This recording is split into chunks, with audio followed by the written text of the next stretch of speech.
was, underwhelmed in a way by it. Like I loved the performance, but at the same time, I wished it would have been D'Angelo and like Willie Nelson, the people that actually perform within game. Yeah. That's very interesting. Yeah. Hey, I invited Lincoln Clay, so he'll be joining us. He'll be rocking out. Hey, what's up, man? He just got here. Oh, speaking of the devil. Yeah, but oh, that's very interesting. I thought it was just too long, man. That show. I heard about the show started at 2:30 in the morning, so I didn't watch any of it. I'm like on Thursday 2:30. I'm like, nah, I can't be doing this, bro. Like, I'm like, I gotta go to work. Hell nah. I was doing a live podcast with Ryan, and I kept checking out, and I'd come back and you go, "Oh, there you are," because I couldn't fucking sit there and watch that shit. I was just. A lot of people complain that it was like super long. Yeah. And the premieres, they were promoting all these world premieres on these games, and they were mostly fucking dog shit double A's. And I'm like, bro, I'm never playing this shit. Well, I saw like just a trailer, like after the fact, obviously, I guess for Dead by Daylight. Now, is that game? I haven't played that game. I know I downloaded it for free on PSN Plus. Is that just multiplayer only, or is there like a story mode to that? No, it's a multiplayer only game. Oh, okay. Because like looking at the trailers, it just gave me the impression. Like when I saw like there was like a sizzle reel where they show Jason, Freddy, they show like multiple, horror themes and shit like that. And for some reason, it just gave me the impression like there's like a story or something. I'm like, wait a minute, why does like it gave me that impression? So I was wondering, like, is there like a little story mode or something? Yeah, it's they did promote a lot. So I mean, I was happy to see the indies get some love. It's got to pay, Jeff's got to pay the bills, and but yeah, you were talking about Detroit earlier. I think Detroit is up for a lot of awards Sunday night, and very well could win Sunday night. Is that the CBS one? Yeah, well, the CBS one is that's the one I'm more interested in because that's a national broadcast. That's coming in after 60 minutes, and it's going to be a good time. I'm looking forward to that. So, all right, that's pretty cool. All right, I think I don't know if All Day's going to join us. Did he answer up in the DM? I'm not sure. Yeah, I think he's going to be here. The leader of Blue World Order. Yeah, the Blue World Order. He's also the leader of Late to the Podcast, but he ends up getting. he's fashionably late. All right, hey, my friends, my family, my fellow gamers, welcome back to another episode of 60 Frames No Lag Podcast. Of course, we got the crew together.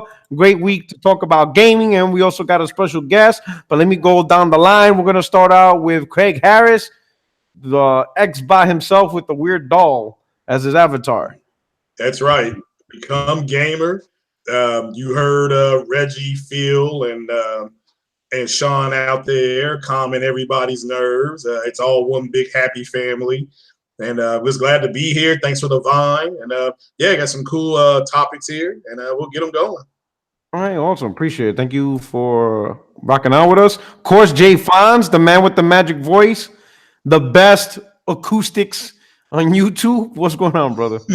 Oh man. Hey, thank you for the invite, of course. It's good to see the chat in here. I see the same usual suspects. Great chat you always have in here, though. Love it. Yeah, awesome, man. Thank you. Thank you for showing up, man. Appreciate it. And of course, the man who was so confident that he was going to double down and deliver a brand new Xbox if God of War did not win Game of the Year. Everybody was salivating. Kratos, the God of Game of the Years. What's going on? Hey, what's going on, everybody? Good to be here. Happy Friday. Okay. Oh, for a minute I was like, man, that was a quick. He was like, hey, how you doing? He's gonna save his energy. You know I gotta save it for that right. Oh shit. And then of course, All Day would have been introduced, the man, with the blue beard, the leader of Blue World Order. He's starting the movement. He fully embraced his ponyism. Before it was just blue aftershave. Now he's drenched in the blood of his enemies right now. What about you, Puerto Rock? My understanding is that congratulations are in order. You are now the leader of the PlayStation. So since they've been annexed, are you going to divvy out the property amongst us? Can we be some lieutenants, or Okay. did you just leave a big hole? I am just merely a servant of God that came to unite my people.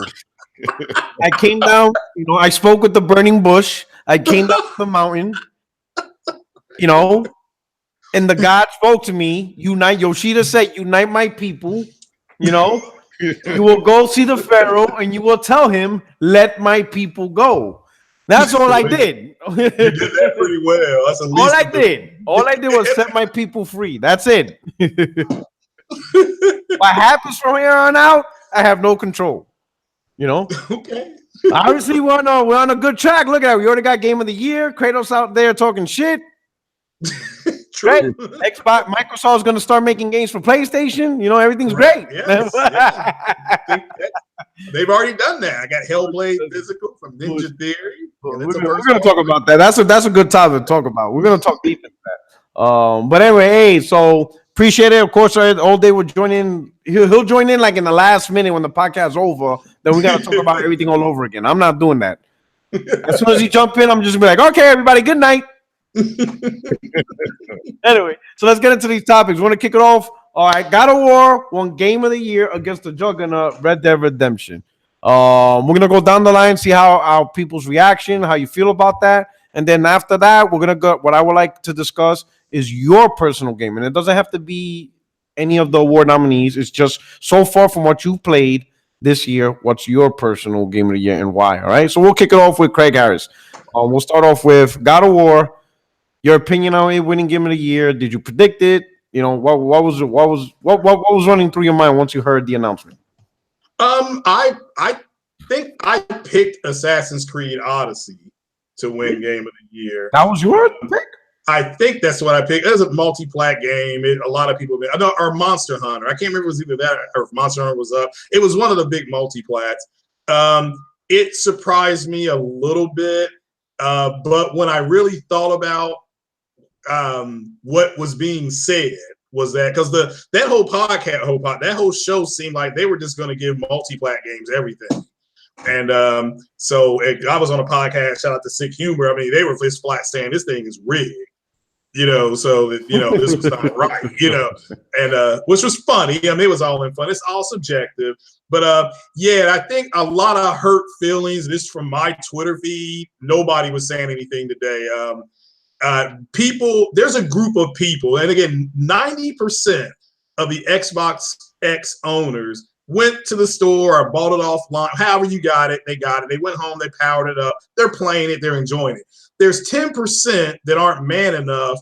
They're still looking for reasons to say, here's why you have this system. Like them not getting it is not enough. And they desperately wanted to say, here's the reason to have this console. And that's what finally broke yesterday, was that here's a game on this only to one system. It won over. My understanding is that it won overwhelming. So shout out to Corey and all those guys. They took a risk with this game. There were people on his own team who were questioning what they were doing. My personal game of the year was Detroit Become Human. I thought when the robots were walking down the street and you had two vehicles you could take, two choices, they were taken directly from King and Malcolm X. If you chose King's version, you got a different game. It played out differently than if you chose Malcolm X's words. So a lot of people didn't know that. But I thought it should have won best narrative. But it's all subjective. But overall, I agree with Jay Fonz. It was just too damn long. It was they got to cut back on that. But that's my opinion on it. Okay, man. My man Craig found a way to talk about game of the year and tie it to Xbox One X sucks. Amazing. Absolutely amazing. I don't think it sucks. I just think that fucking Craig. That's absolutely fantastic how you did that segue. There's a group of they're still looking for reasons saying you got to buy the system for this. They can't even do that now. They just need to shut up and go to the corner with a dunce hat on. Okay, J5.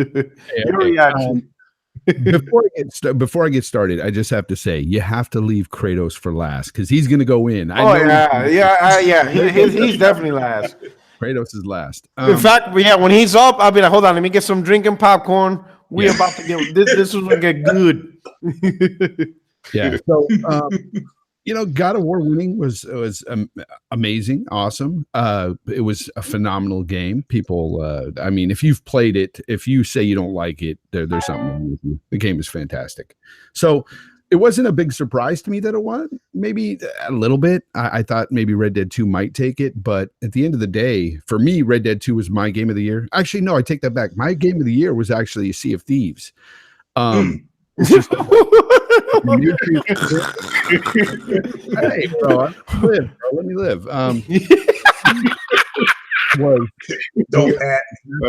Look, the water was fantastic. I mean, I can't with y'all. It's too late for this shit.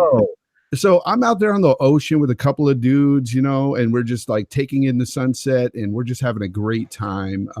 There's nothing like it. You can't experience that in any other game. So I wish that would have been nominated, but unfortunately it's not. Shit. Everybody knows Red Dead 2, seriously, it was my game of the year, game of the generation, but I don't hate fucking God of War at all. Not mad at it. It's a fantastic game. Well deserved.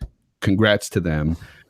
As for this whole Xbox community, rallying around a multi-plat game just to beat out an exclusive game is weird to me, and it will always be weird to me. Okay?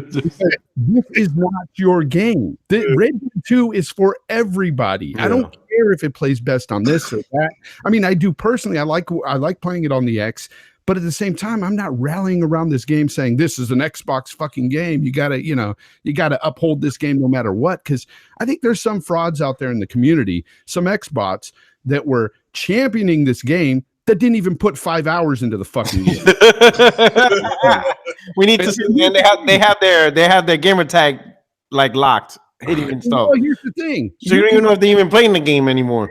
Exactly, but because you can check out these people on Xbox, see, you can see how many hours they put in. And I've seen a few of them out there; they didn't put much in. The second coming of Christ, So I don't know. That's the way I look at it. Congrats to God of War, though. All right, hey, Lionel Bogan with the $5 super chat. He says, "Foxy out here giving L's. Don't at me. I'm just here to speculate. What's good, Puerto Rock? We still partying tonight. It's a celebration, bitches." Show me your titties. You know what I'm saying? Hey, Lionel B, what's good, man? Appreciate it, brother. All right. So we're gonna go with our special guest because we're gonna give Kratos his moment to shine. So Lincoln Clay, welcome to the podcast. I think this is your first time. Lincoln? Oh, he's having stage fright. Lincoln? Lincoln. Oh. Can y'all hear me? I'm sorry. Oh shit, my man! What were you doing? Making protein shake or something? What were you doing there? Man, this whole time I was talking, man, I was muted. My bad. Oh shit! He's like, damn, they truly ignoring me in this podcast. Welcome aboard. Thanks for having me. Wait, before you do it, this is your first time. Let shout people out. Let them know where we can find you. What you doing? Oh yeah, no doubt. Y'all can check me out on my YouTube page. It's Lincoln Clay 670. I do game streams too. I'm the big supporter of VR games, so you can always check me out doing VR streams. And I'm really opinionated about some of the stuff that's going on in gaming. So definitely check out my podcast. All right, awesome. Oh, you have a podcast? When is it? When do you do your podcast? It's just, I don't know, whenever. Don't tell me another Craig Harris. Like your shit's fantastic. Craig Harris, in the beginning, he'd be like, yo, it's like a Saturday at 2 a.m. And I all of a sudden see a tweet. Yo, Puerto Rock, can you do a podcast? I'm like, now? Mad random. Like on a third Tuesday with the blood something. I'm like, oh man, we got another phantom caster. Anyway, that's good shit, man. So anyway, give me your opinion on what was your reaction when you heard God of War won Game of the Year over Red Dead? For starters, I'm embarrassed to say that I was asleep when the awards was going on. By the time I got up, yeah, by the time I got up, it was about 1:30 in the morning Eastern time, and the round table was going on. Okay. But I was glad to hear that God of War did win Game of the Year. I thought it would win Game of the Year, although I wanted Detroit to become human to win the Game of the Year. I think God of War deserved to win. But after Sick Humor pointed out a few things, I thought it was going to be some fuckery, in the game, and I thought it was going to get rigged for Red Dead to win it. Which, if they would have, the Xbox just would have lost their minds, and then we would have had to listen to Aaron Greenberg's fat ass talk about how Red Dead looks and plays best on the X and that kind of stuff. You know he had that tweet drafted. Yeah.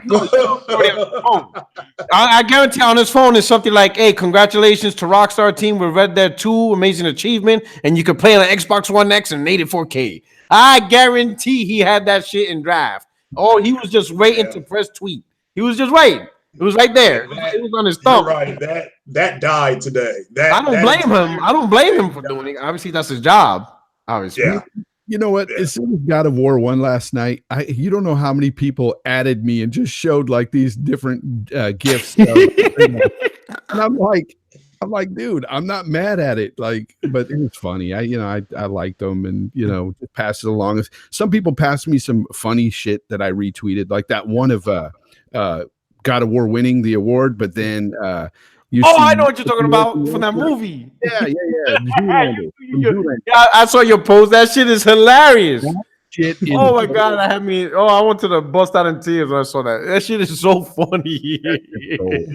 The funny thing is how people so fast they create these memes. Almost instant. That's amazing. Nah, that guy had that in the chamber.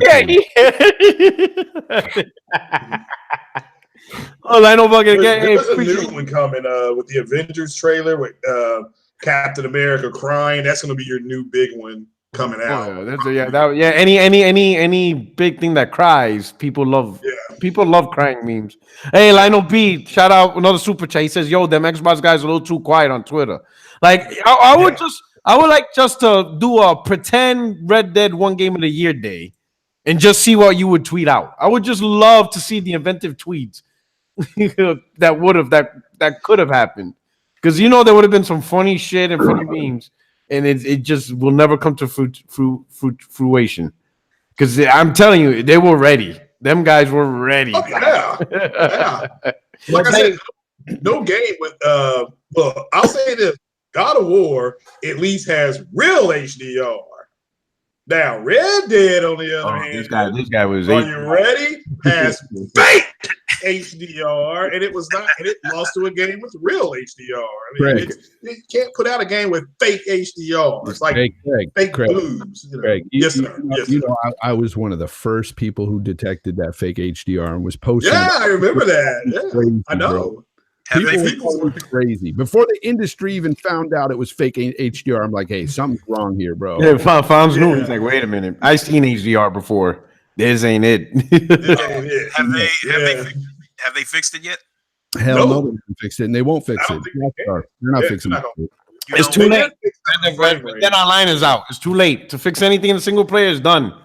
Yeah, I don't think they send any patches. Nothing. They have one patch. They do have. I don't remember seeing any updates. But here's the thing: this game took about 8 years to make, and I don't think that the HDR was ever baked in. So this was just like they threw on top of it. And in order to get real HDR, it'd have to be baked in, and it would just take too much time. They're not going to do it. Yeah. All right. Yeah. So I agree. No, I agree with that. All right. So everybody, get your popcorns, get your drink. Hide your kid, hide your wives. Might want to knock out that super chat first, though. What happened? Yeah, super chat. Might want to knock out that super chat first. Oh, another super chat? Okay. Oh, yeah, damn. Lionel B's up in here pumping. My man. All right. Phil Spencer came out with his big head, and he still managed to come up short out of the three. 5'2" bobblehead Spencer. I'm telling you, man, Lionel B's Yoshida. I swear to God. That's him, bro. I swear to God. That's his persona. He just took an island black dude as his avatar. All right. So anyway, we're gonna go. Ready? Kratos. I told you, motherfuckers. God of War was gonna win. Fast forward back 2 years ago. 2 years ago, when I made my Twitter account, Kratos, God of War. This is all curated, and I told you guys when I saw them come out on that stage playing that music, was that at E3, and with the whole orchestra and everything, and when Kratos came out the shadows, I knew it from then. History was written, and I have been vindicated. And again, shouts out to Red Dead. It's a great game. Can't deny it. I have it on the X and I have it on the Pro. It's Rockstar. I mean, what can you say? What did you expect? I mean, of course, it's going to be a top tier game. But God of War was something special, man. It was something special, not only to me, but to a lot of people. It was a reboot of a franchise that Sony had for, damn near a decade. And for them to transform that game from a last generation title, reboot the thing and give it new life into it and breathe another couple of games out of it. Everything from the music, the graphics, what they were able to do, the styling, and just everything about that game, just the story and the lore, man. It was the only game that it was the only game that we could give it to. Yeah, we could say Spider-Man because Spider-Man was an excellent game as well. We could give it to Red Dead. I mean, Detroit Become Human was a top tier game. I really love that game, but God of War just had that something extra special about it. And what they did to run it on, the weak ass PlayStations.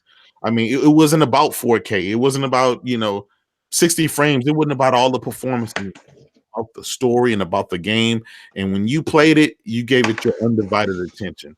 And the praises that I saw, even Microsoft giving this game and all the accolades and everything, I knew that this game hit it out the park. It included a lot of stuff, the RPG elements, even though it's kind of an RPG light elements, but people like that stuff, so they included something for everybody in that game. Whether it's the action. When Kratos came out with the chains of Olympus, when he came back and unwrapped his hands, man, that just did something. That was just something else, man. They nailed it. They killed it. Mm-hmm. And there was no doubt in my mind years ago, leading 6 months ago when it came out all the way into now, that game was going to get Game of the Year. I put my money on the line. I put my cred on the line. I was ridiculed. Shout out to Multiplayer Podcast and all you clowns. But yeah, tonight, the gods above, they shine down on us, and we pulled it off. Right. Yeah, you should have heard Kratos on that multiplayer, man. I did. I saw the clip. Hey, I told you, motherfucker. Hey, he was going through all the emotions like he just won an Oscar, bro. It was beautiful. Oh man. He was out there like Eli Manning winning the Super Bowl and shit. Yeah, I got to piggyback off what you said, Kratos, about the changes they made to God of War. I wasn't a huge fan of the original series. Like, to me, it was okay for just like this action beat 'em up type thing, but I wasn't really into all of it, the lore and everything. But this game changed that all for me. Like the way they presented this game made me a God of War fan. So yeah, hats off to Santa Monica Studios for what they've done with this franchise. Amazing, because I think that this change was needed. Yeah, definitely. So let me go overdone with a €5 super chat. So two things. We'll address this first super chat, which is fun fact, and this is interesting. In 2010, this is his super chat. In 2010, God of War 3 and Red Dead Redemption were both nominated for Game of the Year at the Video Game Awards on Spike. Red Dead Redemption won. Wow, that's pretty interesting. Yeah, that's pretty interesting. So let me ask a God of War question. Because me and my girl, I got a 4K player. And hold on, let me make my other note. So shout out to Overton. He did a quick video, I guess, after my little desolation of JTech. He did a video of some type of crab beating the shit out of another crab, and he put me and JTech on there. So that was pretty funny. While I was talking, I was like, "Hey, Porak, look at this video I did of you," and I was like, "Oh shit, that shit was pretty funny." So shout out to Overton with that. And then we got one more super chat right here. Carlos Crespin, thank you for the super chat. Thank you for the support. He put, holy shit, I just lost it. It disappeared on me. Oh, there you go. Xbox fanboys couldn't wait for Red Dead Redemption 2 to win Game of the Year, so they could claim it as a win for Xbox and Microsoft. Well, yeah, it's all part of the console war and the fuckery and stuff like that. Yeah, they tried, but you know they were ready. They were ready. They were ready to attack. Their armies were lined up. They were in formation. They were just waiting for the sign to happen, and it didn't happen. You know. Yeah. All right, what are you gonna say, Craig? Well, I need to know because we watched Wonder Woman the other night in 4K. Beautiful, beautiful 4K. Ares is the god of war. So why is Kratos the god of war? He killed them. He killed Ares. What are we doing here? Yo, we about to pull your PlayStation all right, card. that's fine. Anybody that He killed them in part one. the gods themselves, right? I mean, come on. All right, fine. All right, that's what I wanted to know. I mean, You didn't play part one? Huh? You know, I like to add that I've never played a God of War game. Well, now, hold on. Listen. This game came out in 2005. There is a statute of limitations. Well, I had an Xbox and I had a 360 in 05. Oh but my god! I was just wondering for historic sakes. I mean, isn't Ares the god of war? If you Okay, play, and so you play know, part one, he killed them and took over. okay, well, no, that's fine. If you're gonna kill somebody and annex them like you did the other podcast, that's fine. But I didn't know. I was just kind of like, why is he the god of war? Listen, this is what you he need to never do now. refers to himself. So, Well, he never, Craig, he never refers to himself as the god of war. Craig, you are on probation now. All right. No. So me, J-Dub, we're gonna have to look at his contract. So as part of your probation, you must get the HD remasters of God of War 1 and 2, and you must play them. And we must see trophies confirm that you beat the game. All right. Well, minimum normal, no easy. You must beat the game on normal. Where are they at? Both. Hold on, that's on PS3, isn't it? Yeah, no, they have damn. Damn, I don't know. I don't think you could play them on PlayStation 4. No backwards compatibility, exposed. I didn't know. I mean, PlayStation's been exposed. No, because we're gonna give they brought in Greek. He the god of war. To PlayStation now, and then he get to play all of them on PlayStation now. Is that on there? Is it on there? I'll try. I say, man, I've had to just find another PS3. I got a better punishment here. Before I play that shit on PlayStation now. I got a better punishment. How about we make Craig watch everything and play everything without HDR? Oh, shit. No, turn on. Hey, so all right, this is what we want. Put on your camera, go to your TV, turn off HDR, and it stays off. Okay. For a period of 6 months. Oh, I can't do 6 months. Come on, Michael Cohen. I played The Last of Us 2 in HDR. Oh shit! I played God of War 1 and 2 on well, I'll try to get at least. Now, God of War is at 3. That is on the PlayStation 4. Yeah, so yeah. I'll get that one. It was free. It was free. on okay. Well, I'll find it. Yeah, or do what the other frauds do and just YouTube it. And there you go, and just pretend you played it. YouTube and pretend you played it. There you go. Here's the thing, because I'm pretty sure at the end of Wonder Woman, she was fighting the God of War, Ares. She wasn't fighting Kratos. So, but maybe I'm wrong. I'm gonna have to watch it again. Yeah, Craig, you got to realize. No, but Ares is in part 1. In fact, the Chaos Blades was granted by Ares. Ares is the one that made the Chaos Blades. Well, that's fine. I was just asking a general question because I've never heard Kratos in the God of War game. Listen, I'm the God of War. Craig, this is a podcast of research. You have to do your research. Fine. That's You're fine.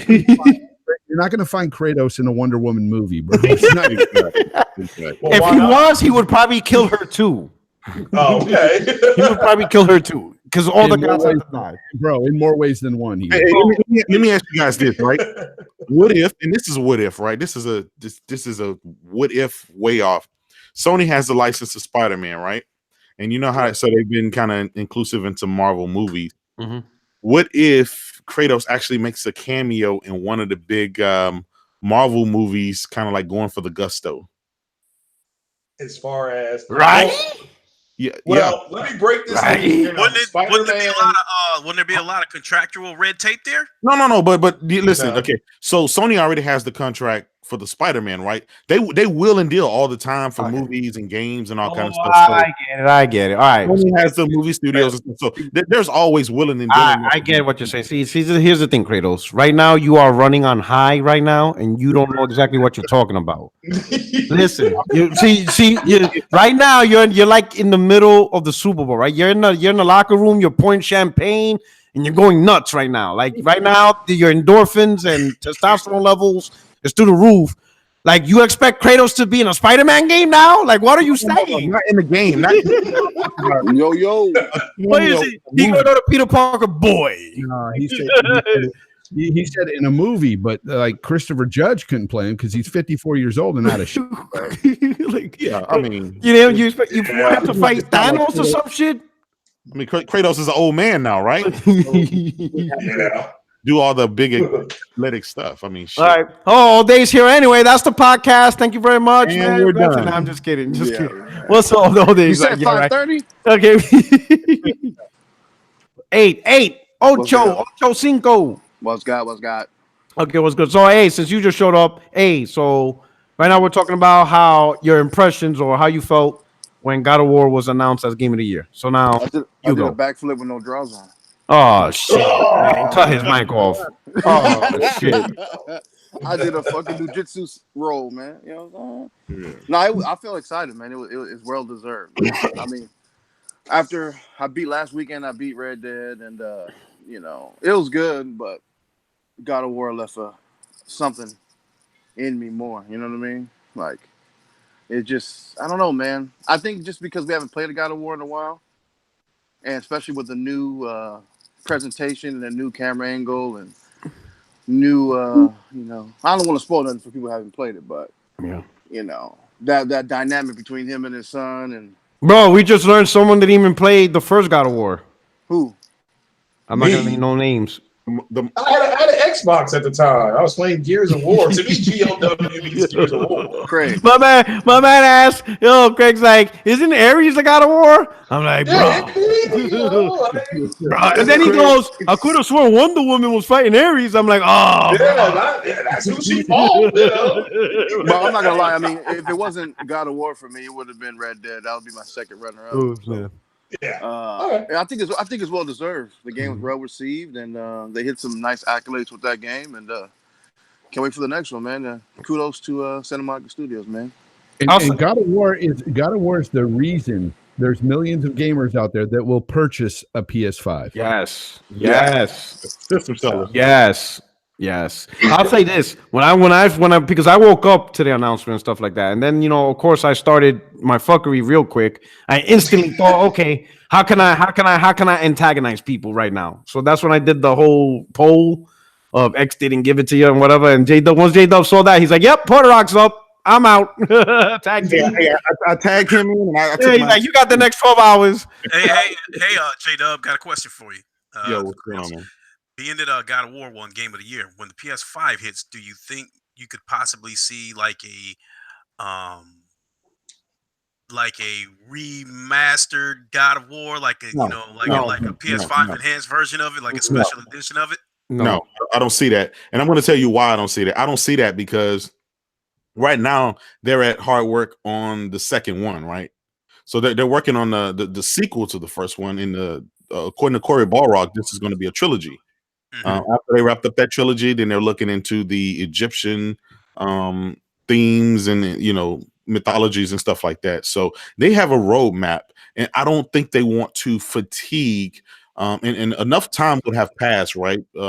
We may be looking at a God of War in the next 2-3 years, only because they don't have to start from scratch. They have the foundation, and they can just go from there. For the PS5, I don't think they have to build anything from scratch, so it shouldn't take 5-6 years to do what they did, and that's kind of the great thing about it.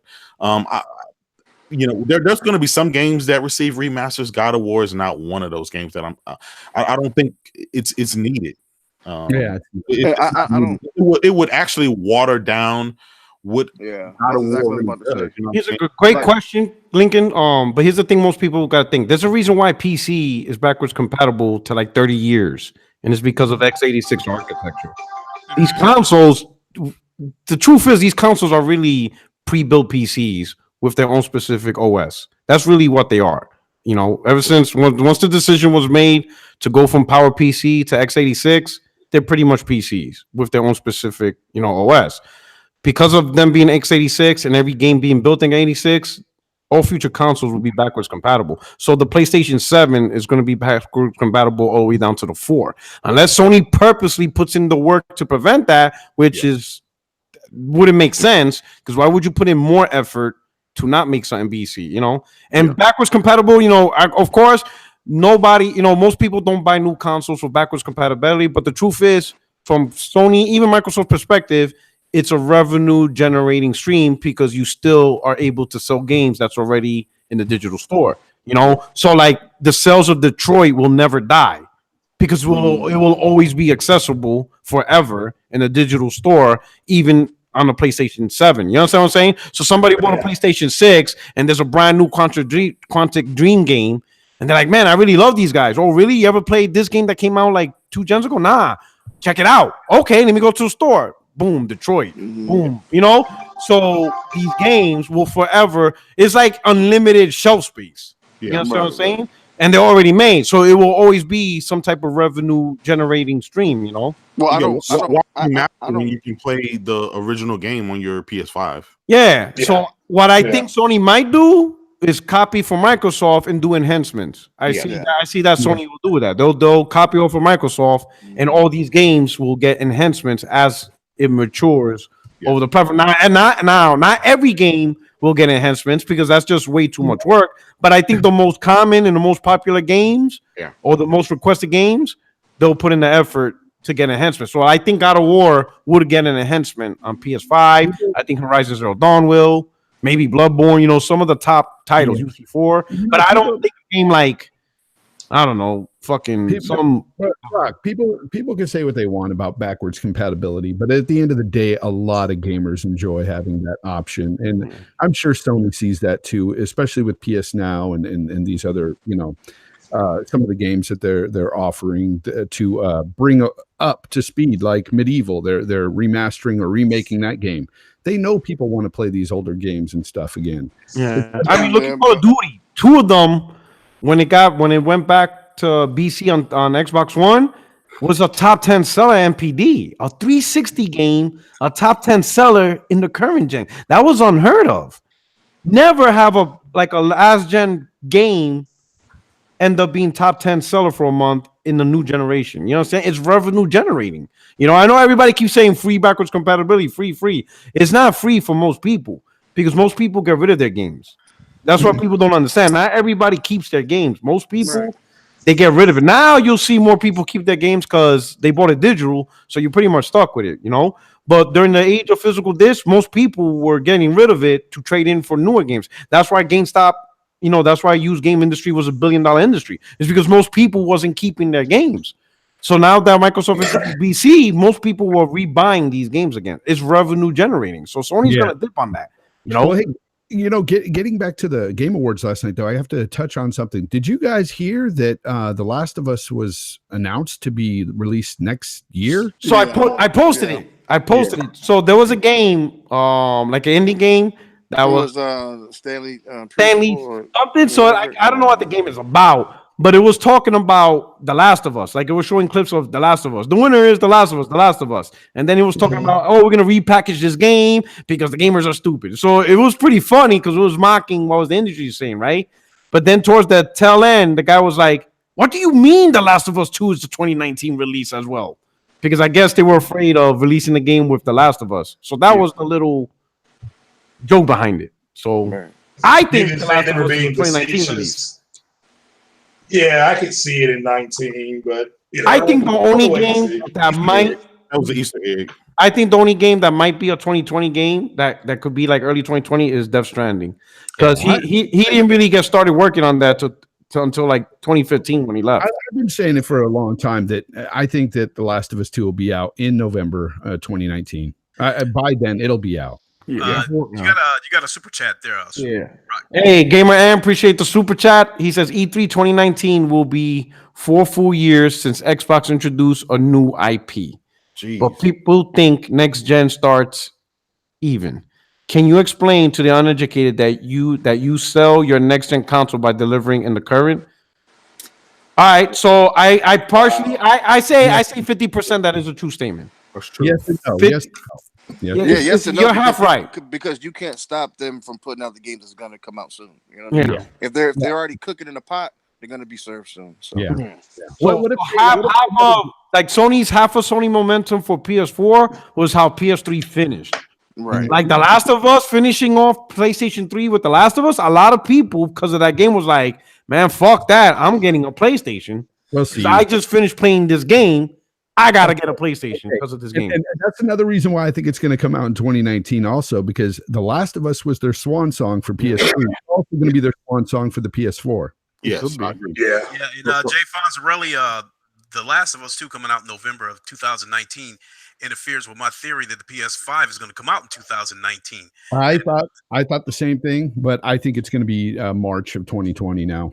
You know, think that does make sense, but I did want to point out real quick that the PS3 launched in November of 2006. The PS4 launched in November of 2013, and the PS4 Pro launched in November of 2016. Oh, challenge accepted. Yeah.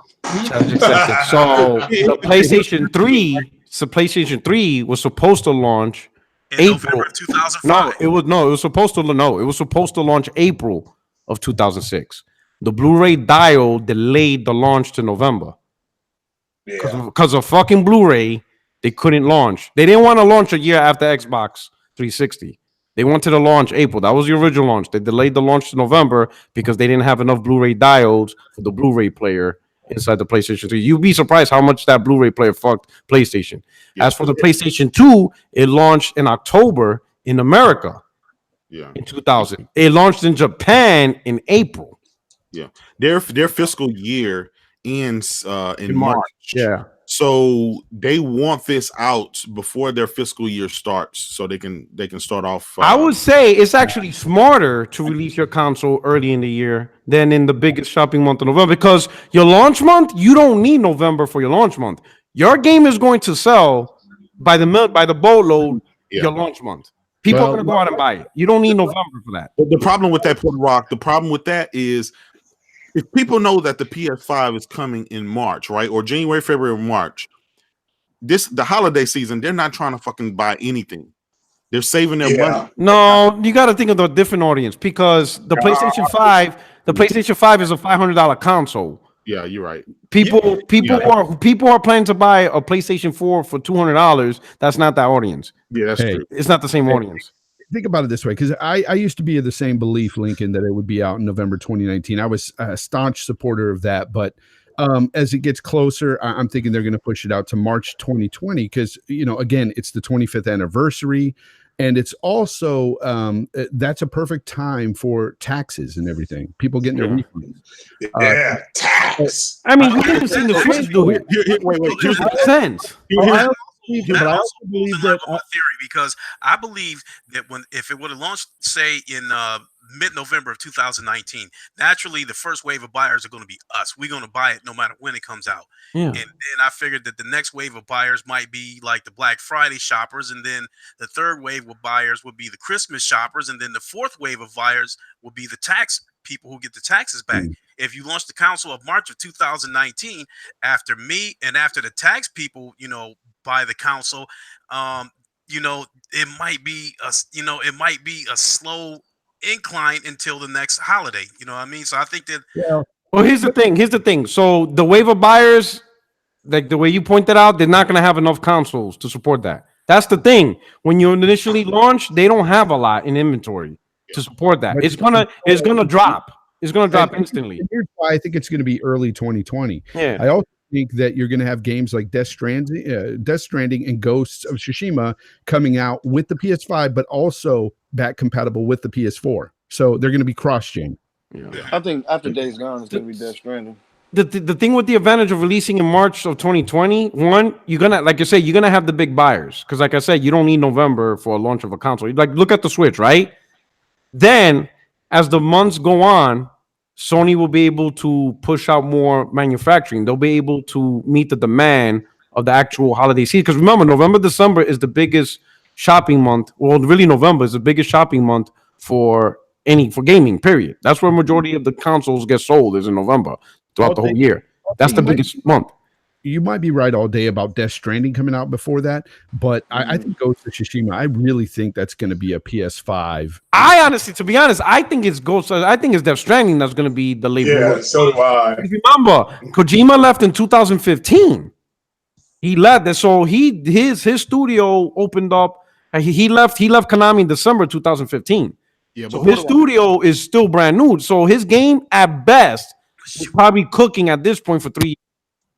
It's not a 6-year game. It's not a 5-year game at this point. What came out that said that they were that they were just and Infamous was done in 2014. Yeah. Yep. They didn't have to build an engine, right? So that already takes 3 years off your game. You already have an engine ready. You just got to make your game. But he has to build the assets from scratch. He's not Kojima's not going to be able to build a great AAA game in 3 years. Yeah, Even with a predisposing. I mean, hell, Metal Gear had already an engine. Haven't they been saying that they're close to being done? Yeah, that's what I'm saying. They say that they're polishing the game. That's why the rumors had that they were going to announce a release date at the Gaming Awards. I mean, we all can speculate. I mean, I'll put it this way: if I were to put my money on which game out of the big four, obviously we know Days Gone's coming out next year, but it's between Ghost, The Last of Us, and Death Stranding. If I were to put my money, I would put Death Stranding as the one that gets pushed to 2020. Really? Because Sucker Punch, they were already done. I mean, whatchamacallit, Infamous was already in stores in June. So they start on their next project a little earlier before the release of the final game, because the final months of the game is really polishing and stuff like that. So they started Ghost of Tsushima in 2014. So you're talking at this point, the game already have 4 years already cooking, maybe even longer, depending how early they start, right? The other game, The Last of Us, we already know that's been cooking for a while. Hell, that game was first announced in 2016 December. Yeah. No, 2015. 2015 at PSX. Yeah. So that game's been cooking for a while. Is Death Stranding's the eyeball out because Kojima left Konami in December of 2015. But I got to interject though, because if you look at a game like Ghost, we may think we've seen a lot of that game because of what they show, but they really didn't show a shit. I mean, like that game, right. I think is as polished as Death Stranding is right now. I guarantee you that Death Stranding is going to come out before Ghost. I guarantee you, dude. I agree. I agree. I think Ghost is the last game of the bunch. I obviously don't know who Kojima is. No. If a strand of hair is not right, he's delaying that game. No, I'm saying that's just his personality. I'm just used to Kojima taking 6 years. I personally don't think Ghost of Tsushima. Death Stranding is a system seller. I think Ghost of Tsushima is a system seller, and The Last of Us is a system seller. You are so disrespectful right now. You are so disrespectful. My prediction originally, Kojima's going to change the industry with this game. Bro, you're talking Kojima here. Have you seen anything other than somebody walking around with a backpack and shit on? And guess what? Guess what? Throw Baby is right now probably the most interesting game out of everything because everybody's still what the hell is going on? It is by far the most interesting video game right now to this day. I can't remember the last time a game hasn't already been spoiled and be like, we already know it's another this type of game. Yeah, Kojima's overrated, bro. Oh, stop. You know what? We're muting you right now. You're in the corner. There will be no disrespect of Kojima on this podcast. The man has done wonders for PlayStation. Okay. But anyway, before we move on, I want to say my piece about the game of the year.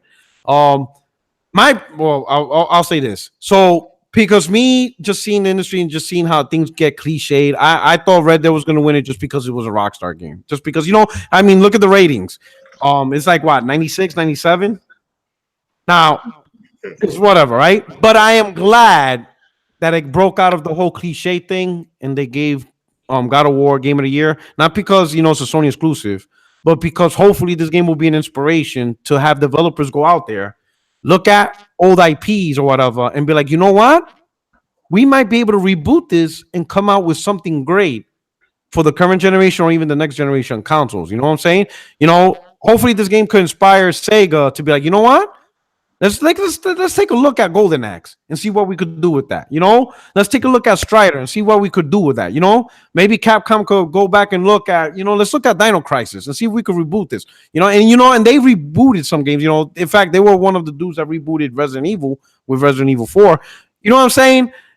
It's not, the industry needs to go out there and take chances, but also look at some of the IPs, because some of these IPs, they already have the foundation, they have the story, they have the characters. They're very likable. They just need to bring it back and reboot it in a way for today's level of gaming. And that's what Cory Barlog and the team did. Yeah. They took a character that everybody liked, but they knew they couldn't keep doing the same thing over.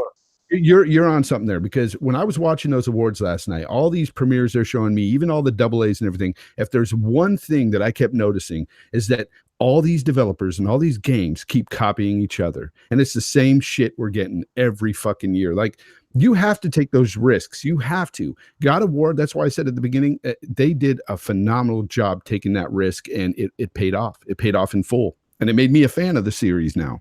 So, props. Yeah. I agree. P-Rock?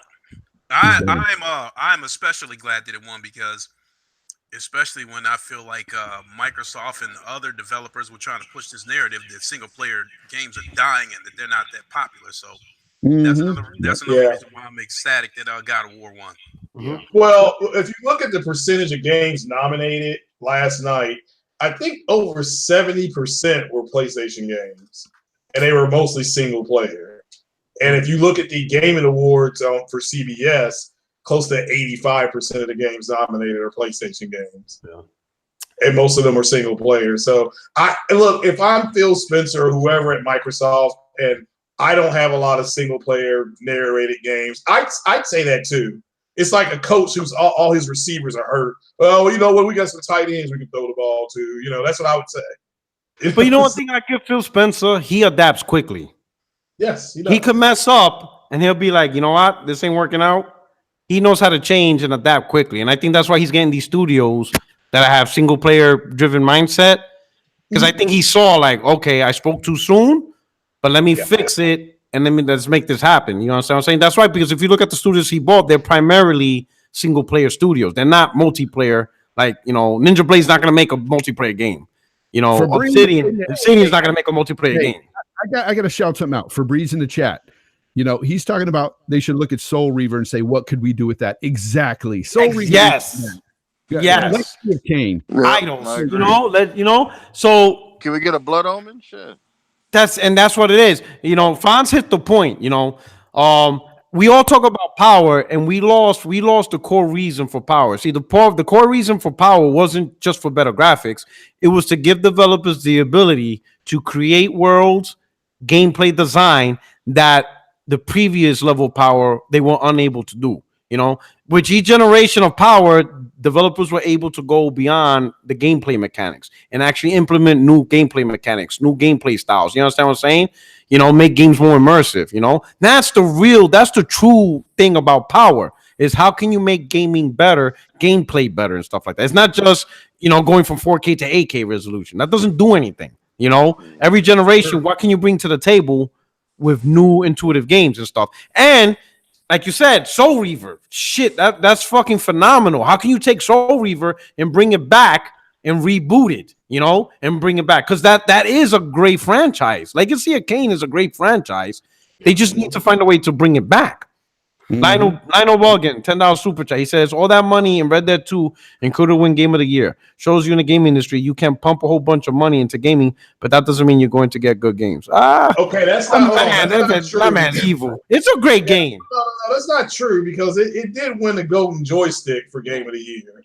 It just didn't win last night, and it's all subjective. Two things I want to say about this, right? With that subject is, here's the thing, right? There's some gamers that play always online. They only want like multiplayer type games. Yeah. And Red Dead offer that. They offer a online mode. So if you don't care about the story or whatever, you tackle that. The same happened with GTA.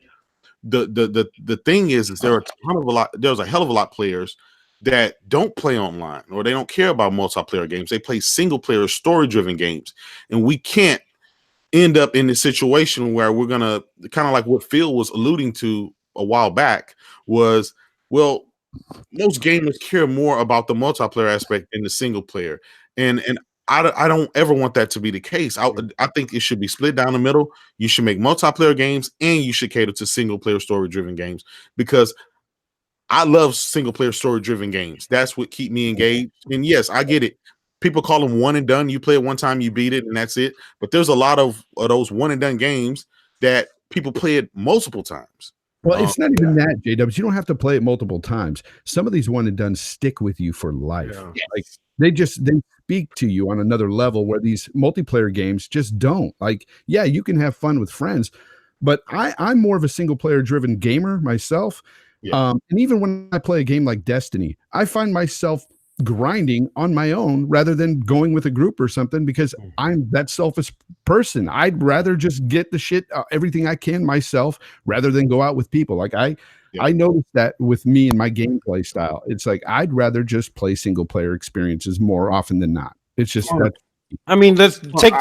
I think what it is, Puerto Rico and folks. I think what it is because if you're an old school gamer, right?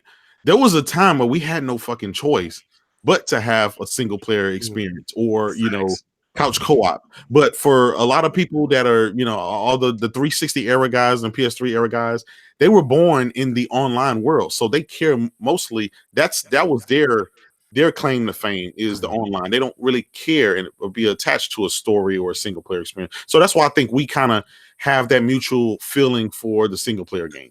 Oh yeah, and I can respect other people's feelings about multiplayer games. Like I know dudes that just straight up they just want to play co-op or multiplayer. They don't like story-driven games, and I can respect that. Hey, it's a different time, different age. Whatever. To me, that'll never go away because I love a game that plays out like a movie, a game that has a great story and plays out like a movie. And then you play that game for a couple of hours, and then I'm at work and I'm like, man, what's gonna happen to Kratos when I get home?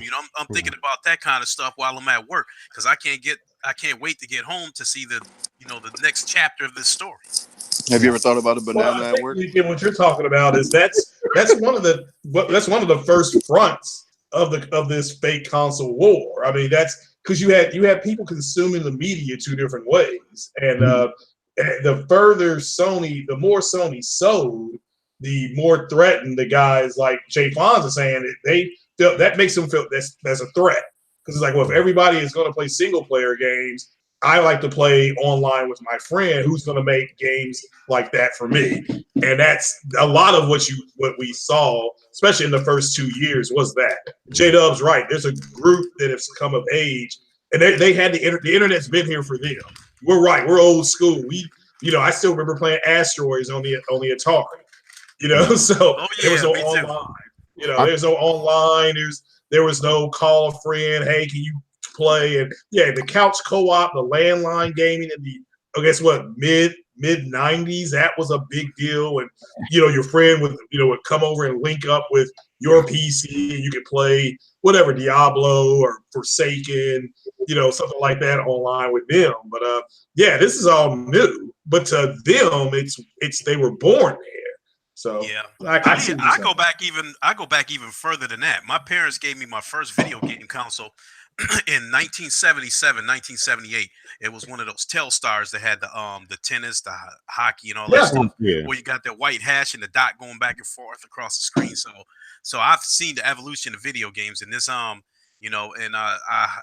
single players they have to stay. That's what I grew up. Oh yeah, I'm out, bro. If single players are gone, I'm out. I'm done. Yeah. And that's why when we've talked about this on this podcast before, when PlayStation's new president came out and said they were dedicated to single player games, first party games, that a lot of people breathe a sigh of relief. When The Last of Us 2 comes out, that's going to be the complete game because you're going to have a very compelling story. And then it should have the multiplayer with it as well. So that is going to be a game that's going to give me hours and hours and hours of entertainment. I don't even touch the multiplayer of some of these games. Like even Red Dead. As much as I love that game, I'm not touching that. Yeah, I don't think I'm even gonna boot Red Dead Online at all. I'm probably not even gonna look at it because I know I'm not gonna play it. Yeah.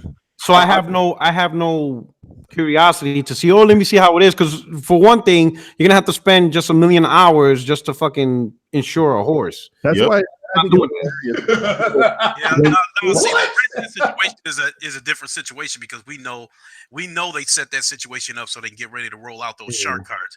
But I think with and if people want to stop and take a look at the Sony games, even the Sony games, the exclusives that do have microtransactions in them, they only cost like 99 cents, $2 or something like that. It's not as some egregious stuff. So, and I think that like going all the way back to the first Gears of War that was on the Xbox, I always felt like, you play the campaign first. That's the feature part of the game. And then the multiplayer was just an added bonus. But boy, oh boy, had the narrative changed. Yeah. And you know what? I always laugh at these dudes that talk down to me or try to and say, you like those one and dones. And I'm just sitting to myself thinking, I've been playing games since 1982. And, I've played so many different stories and I've had so many emotions that I've went through with different games. And what have you got to look forward to? Like when you're older and you start thinking about your gameplay, what do you got to think about? Skins, microtransactions? Yeah, bro. Wait a minute, Fonz. Wait a minute. What about calling in the B2? Okay, calling the B2. Look, you got to realize, bro. Single player games is why we game. Yeah. Like it's not. I mean, you may down the line turned into a multiplayer gamer, but you're a single player gamer first. You've been gaming a long time. Come on now. We're not doing this. Shenmue was one of my all-time favorite games. Shenmue, I love that game. But some of these dudes that started in the 360 era, they are straight up multiplayer dudes. They do not play any freaking single player games. There's guys out there like that. And it's like they're Mr. Fortnite. Like I said, at the end of the day, all they have to think about is skins and shit, like guns and skins. But think about it. It makes sense for their generation because their generation multiplayer games are taking out their single player anyway. So they're accustomed to that now. You know what I mean? So to them, it's normal. Here's the thing. So we have to look at this whole single player versus multiplayer situation at different levels. Let's look at the non-fanboy, non-console war level. You have a generation of gamers who grew up on Xbox Live, who grew up on PlayStation ID, who grew up on Steam ID, right? So when they play in these games, they grew up playing with somebody else. So enjoying a game is enjoying it with somebody else, whether it's team deathmatch or co-op. That's just what they're used to. They're used to playing with their friends. They're used to engaging with their friends. So gaming to them is tied to playing with my friends. So a single player game, which doesn't involve their friend, is not as fun because to them, fun is playing a game with their friends. That's the non-fanboy, right? But listen. Oh no, this is analogy I'm gonna put out there real quick. So I can't expect a kid that grew up in a Lil Wayne era to respect Tupac. You see what I'm saying? Like I even though you should, I don't expect you to. You didn't grow up with it. You know what I mean? So that's just the way he's. I mean, that's pretty much it. But right. And like I said, this is just the way they enjoy their thing. Us, we grew up primarily on single player, and if we did play with somebody, they had to be at your house. Yes, you know what I'm saying? So more often than not, you were playing on your own. And you make sure you give them the Magcast controller too. Yes, there you go. Right?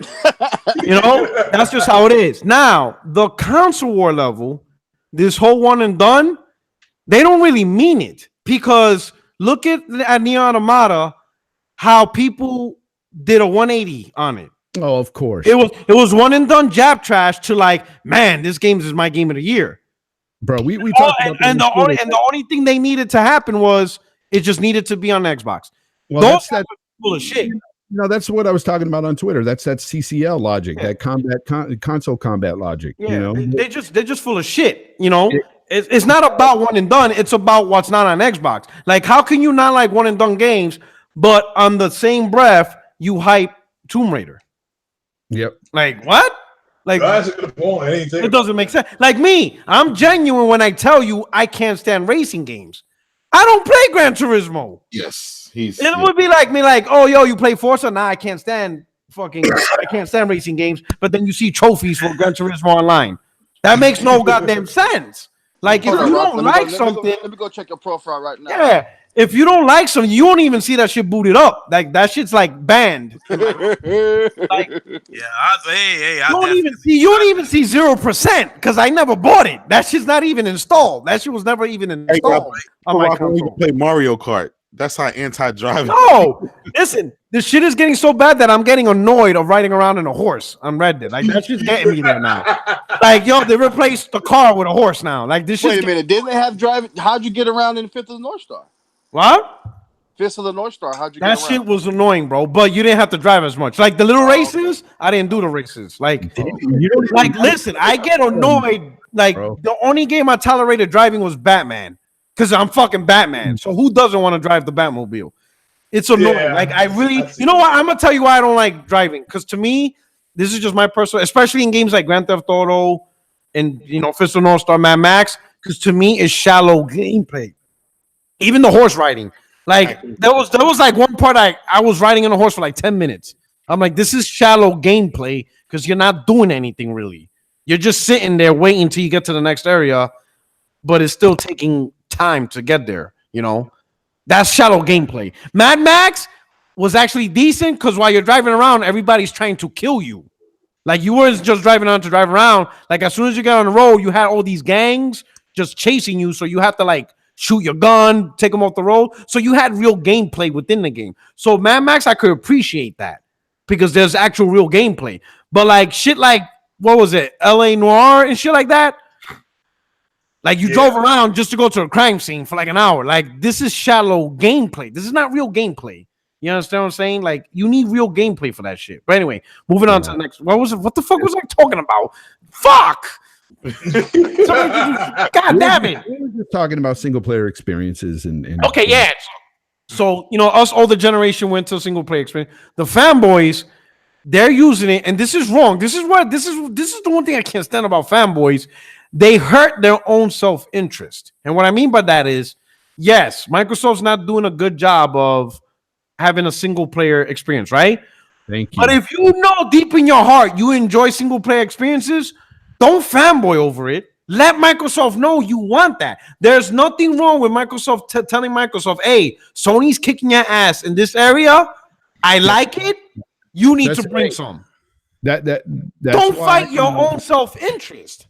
That's why there's a few over on that side that do push for single player narratives and stuff on their gaming. But yeah, for the most part, a lot of the Xbots they'll just talk up multiplayer games and co-op games, and that's what they want. That's what they want. Some of them don't even play it because I don't think Bud. Shout out to King Bud. He be challenging them, and nobody wants to play multiplayer. Jay, I'm not sure if the Xbox over there.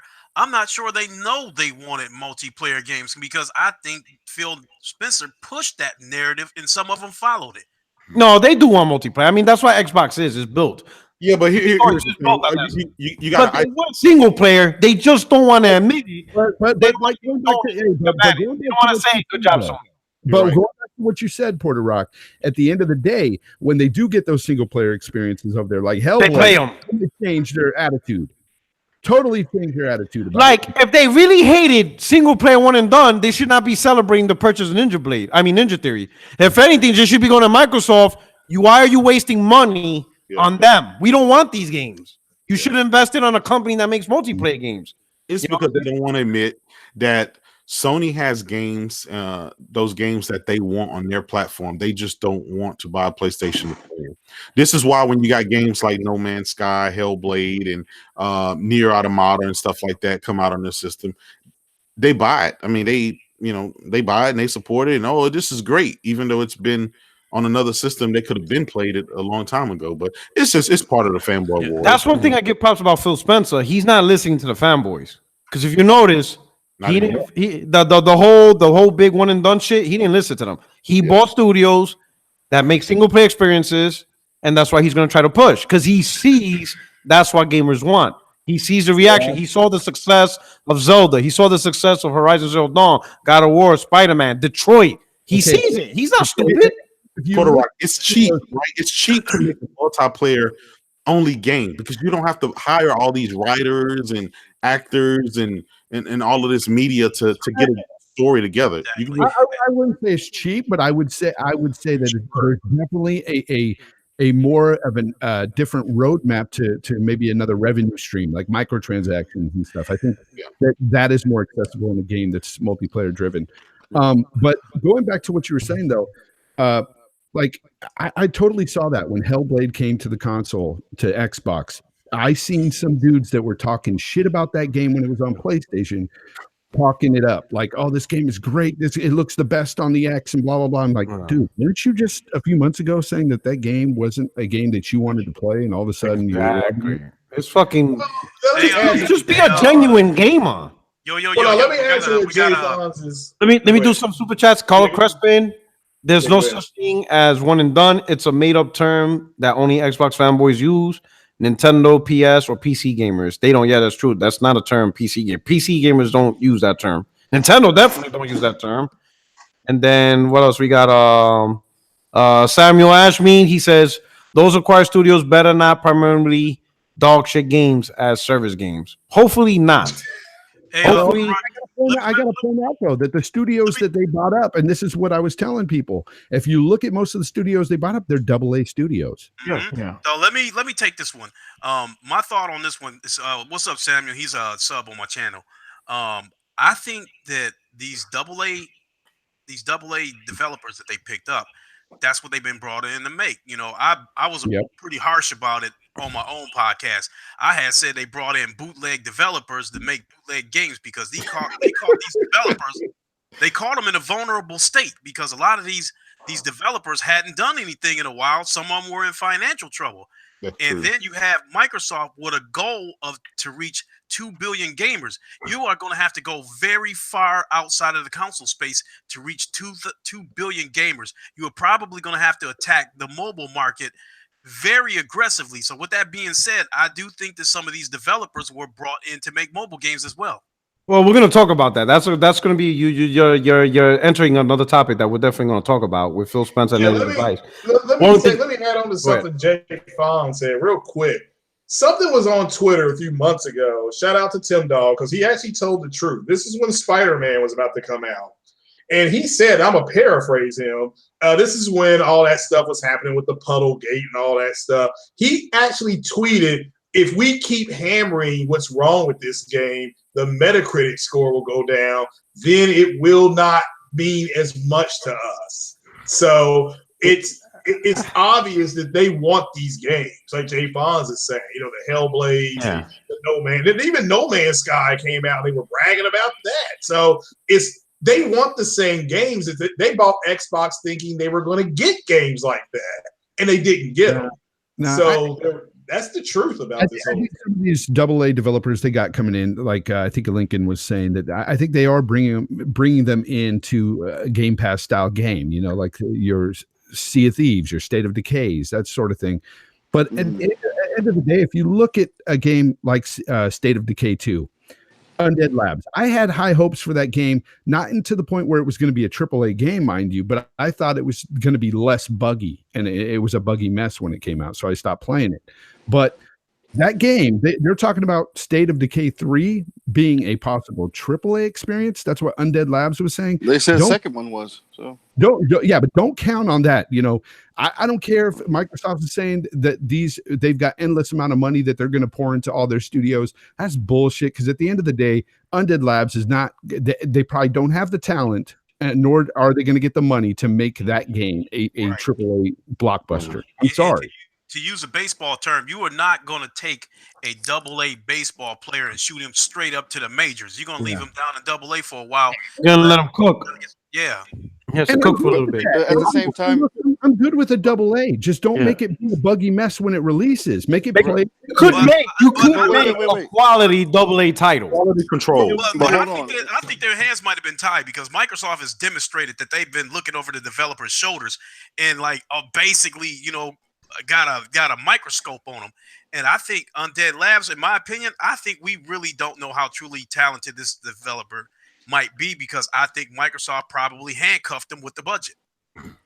Yeah, a game like State of Decay has to have a AAA budget. When you try to make a big open world anything, you're already talking AAA budget. Like, it's rare. I can't see a lot of big open world games with that much gameplay mechanics with a single AA budget. is something's gonna go wrong.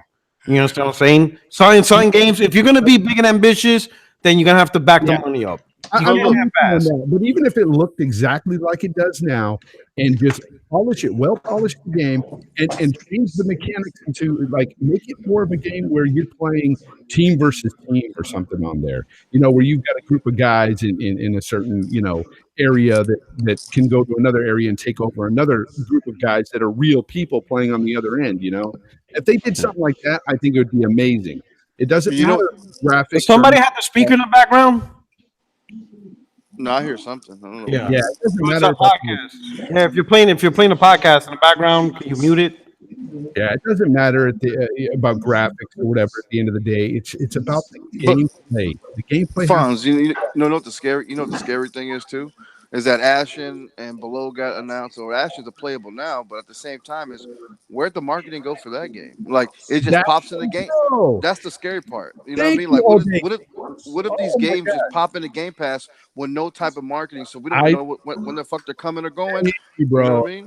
I was just saying this on Ryan's podcast last night. I go, what the fuck happened? They just barely just announced that 2 days ago. Said, oh, by the way, it's going to be in Game Pass. Like it was just some kind of just like, oh, here you go, guys.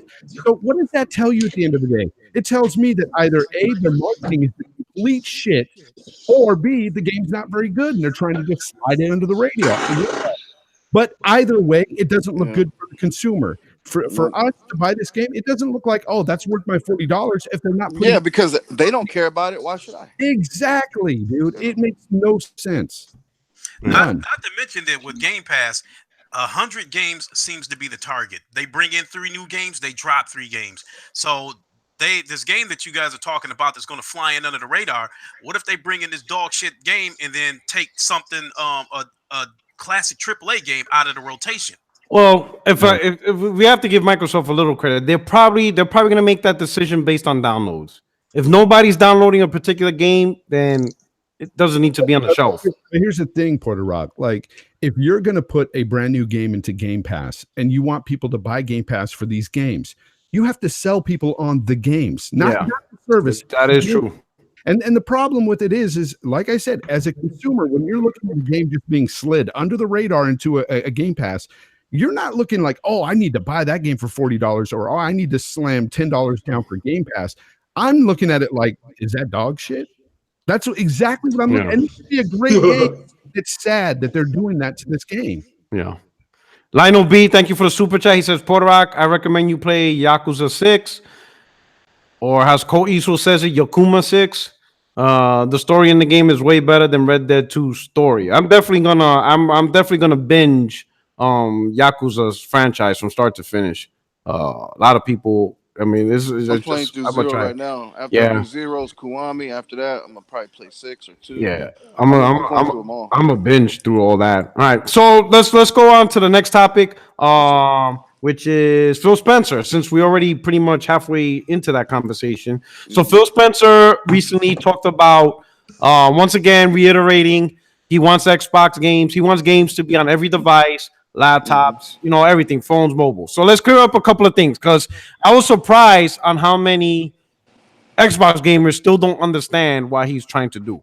So what he's trying to do, he's trying to leverage Game Pass and soon xCloud, their streaming service, to stream everything that you can play on your console and be able to play all those games on a device that's not an Xbox console, meaning you have a Toshiba tablet, Galaxy tablet, phone. Right now they're focusing on Android because that's they obviously have an easier time with the Android system.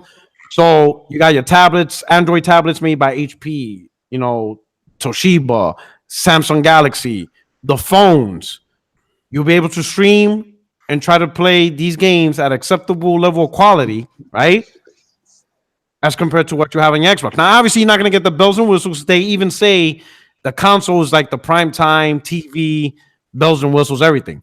But you'll be able to get a decent gaming whatever on all these devices. And they feel reaching out to these devices are people who will not buy the console. Because that's the one thing people got to understand. We use terms like, or a lot of gamers use terms as console-only gamers. there are people that will not buy consoles as well. In fact, there are more people that don't own consoles as compared to gamers that do own consoles. If that makes sense. All right. But let me ask you something, though, Porter Rock. Everybody owns a phone. Everybody say, does not own a console. Let's say they get it on everybody's phone, whether it be Android or iPhone. Let's say they do that. They do it on tablets. They do it on freaking the Switch even, okay? What is going to be the incentive to pick up Game Pass if you're not selling the games? I mean, okay, so here's the thing. So Game Pass on a tablet and whatever sells itself. Because let's say you don't have a console. Game Pass, it's about the games within Game Pass. Yeah. And if they're not marketing these games right, what the hell is going to sell the service? Well, that's one thing. They have to figure out the marketing. They have to get the marketing right. That's, but once they get the marketing right, let's say, for example, I got a Toshiba tablet. I have no intentions of ever buying an Xbox console. That's something big to overlook, and that's a big if they ever get the marketing right. Because now, but even it's not going to take much. Because remember, you got to look at the audience. The audience is this. They're not going to buy an Xbox console. They're probably not even going to buy a PlayStation console, right? It's just people who game on tablets and phones. And there's a lot more of those guys than there are console gamers, right? So you got these guys, maybe a YouTube video or Twitter link saying, hey, you could play Xbox games on the tablet you own just by subscribing to the service, right? Yeah, but then people are going to be like, what Xbox games? It doesn't matter. I mean, do you know the games that phone gamers play? You probably can't even name them. Yeah, but that's the thing. You're thinking like a console gamer. You got to think like these guys. These guys play Bubble Witchy Watcha Watcha. You don't know. They're really not hard to please. They're really not. Phone gamers are not hard to please. You'd be surprised the shit they play.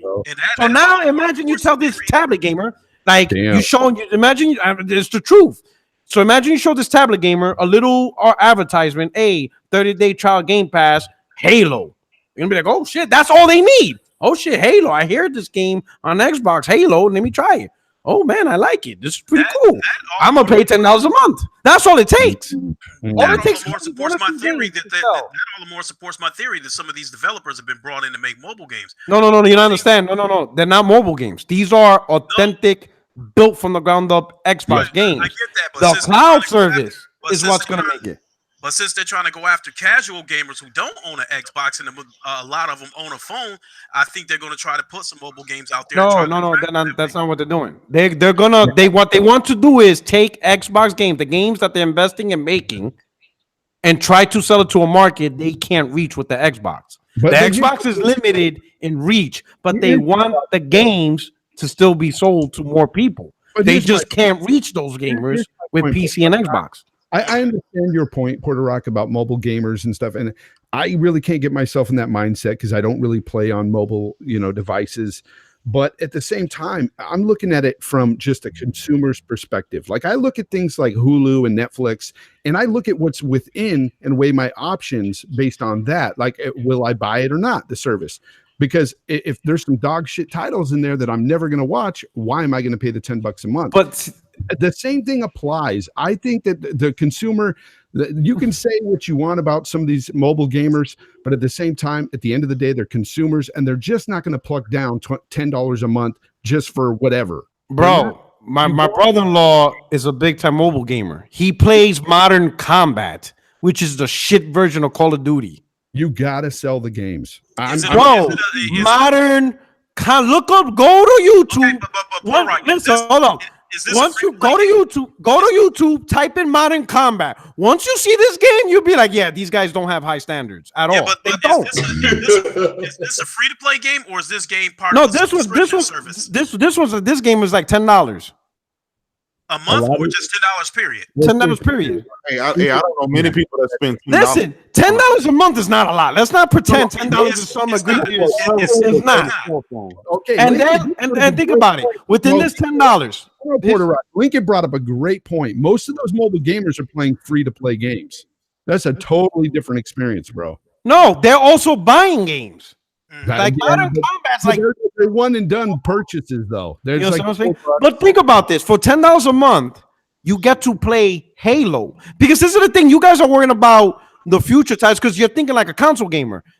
Microsoft is gonna give mobile gamers Halo and not a thumb down mobile version. Like, no, the ones the console gamers are playing, you're gonna play it on your tablet. You're going to play Halo. You're going to play Forza. You're going to play Gears of War on your tablet. That sells itself. Yeah, but I got to say, you're generalizing a lot when it comes to mobile gaming. Bro, I've seen this audience. Listen, let me ask you this. Name me one mobile game right now off the top of your head that can compete with Halo. You can't, because you don't know what they play. Candy Crush might be a prime example, because I think Microsoft is going to have to explore some free-to-play games if they want to try to reach 2 billion gamers. Not 2 billion people are not going to want to play Halo. They got to try to reach something other than Halo. Well, yes, that's where the other big games are going to come in. You know, and here's the thing. It's not just Halo. It's the third-party multiplats. They got Fallout 4 on Game Pass. Fallout 4 on your tablet. Let's say, for the sake of argument, they pick up this Game Pass on their phone. They start playing these games, and they decide, hey, they don't like this Halo. So what happens then? So play Fallout 4. Play Elder Scrolls Online. They also have third-party games. Listen, you cannot play Fallout 4 on tablet. There's no way to do it. Microsoft, other than a cloud streaming service, no tablet is powerful enough to play. I'm still of the belief that no matter what industry you're in, it's about the product and you need to sell it.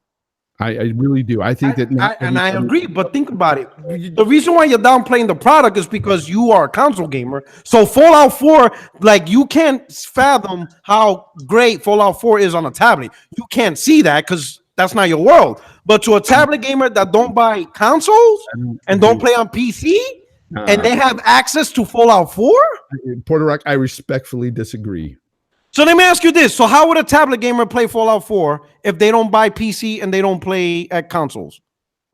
How would they get that experience? How would they know about it if they're not selling the fucking game? Like, they're not advertising anything about these games. Like, they threw in Ashen as like, oh, here you go. Here's Ashen. Yeah, but Ashen's not Fallout 4, though. But the thing is like, they're not even talking about Fallout. Listen, it's like this. Black Mirror is not selling Netflix. Daredevil's selling Netflix. And once you got Netflix, you end up watching Black Mirror. You see what I'm saying?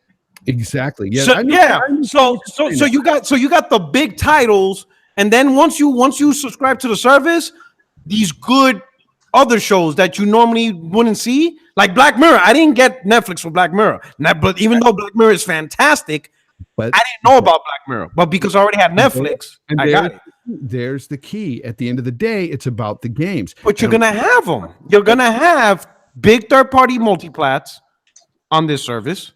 They're gonna be there. They're gonna have big third-party multiplats. It's already happening. You're gonna have their big first-party titles. You're gonna have their Forzas. They're gonna have Gears of War. Soon they're gonna have Fable. You're gonna have Halo. You know what I'm saying? They're gonna put backwards compatible games, big third-party backwards compatible games on there. You know what I'm saying? You can't look at it as a versus Sony thing. You know, but keep in mind, Puerto Rock, they also have Gears Pop, which is mobile, and there's going to be more where that came from.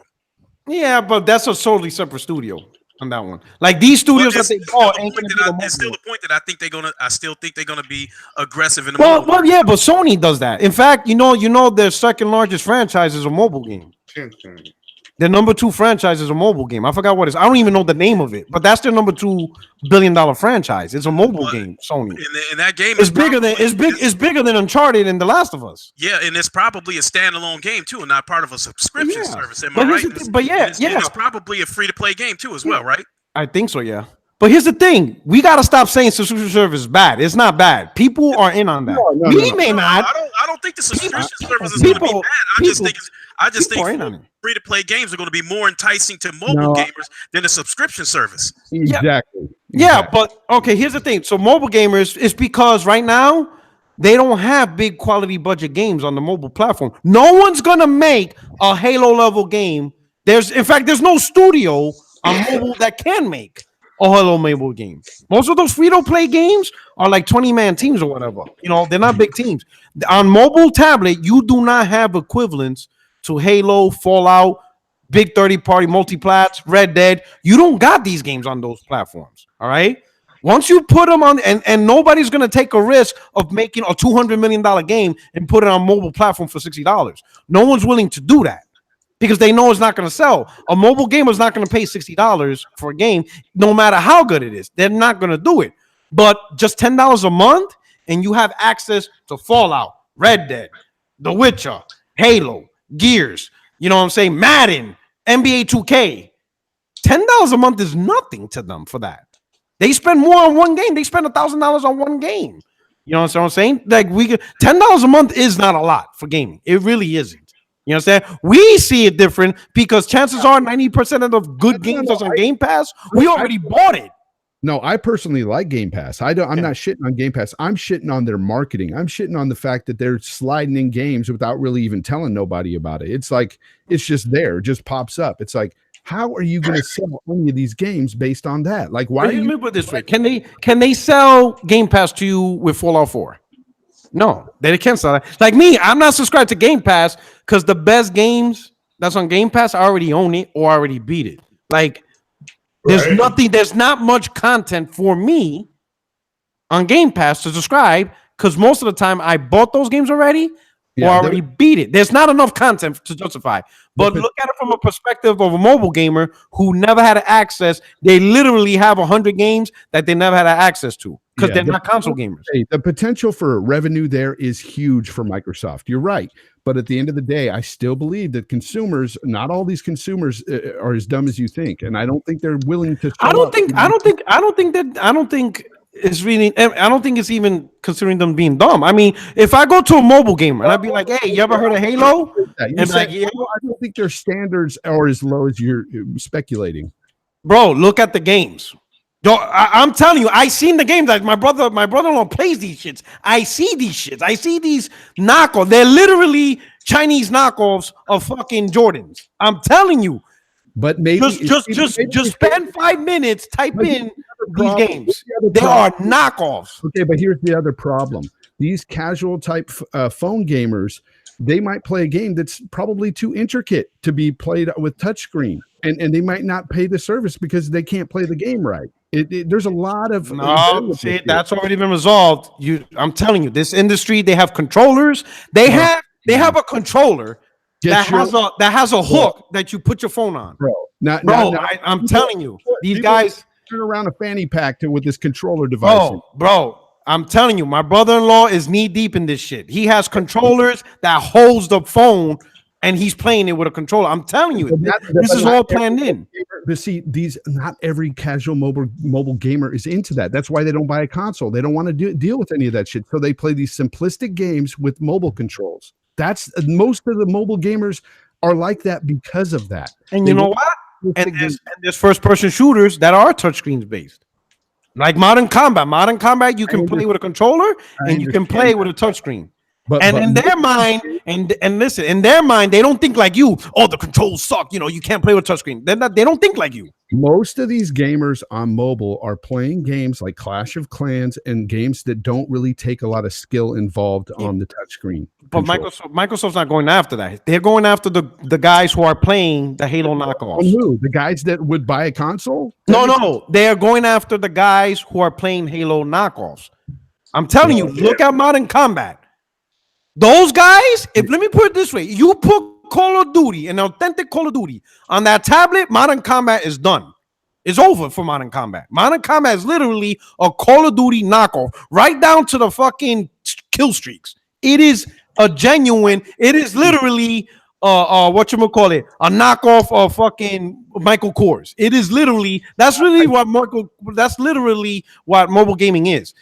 It's a knockoff of the real industry. But these consumers are like the simplistic controls. I'm telling you, it's not going to bode well for a lot of them, and they're going to cancel right away if they. Yeah, I was going to add on to that, Jay Fonz, that you make a great point that a game like Halo or something like that, I think, especially with mobile gamers, if you want to make that game appealing to them, you're going to have to make the controls, intricate enough that you can use your touchpad to still get that level experience out of it. Because I don't think everybody's going to carry a controller everywhere. I highly suggest you guys spend just 10 minutes, 5 minutes, go to YouTube, type in Modern Combat phone.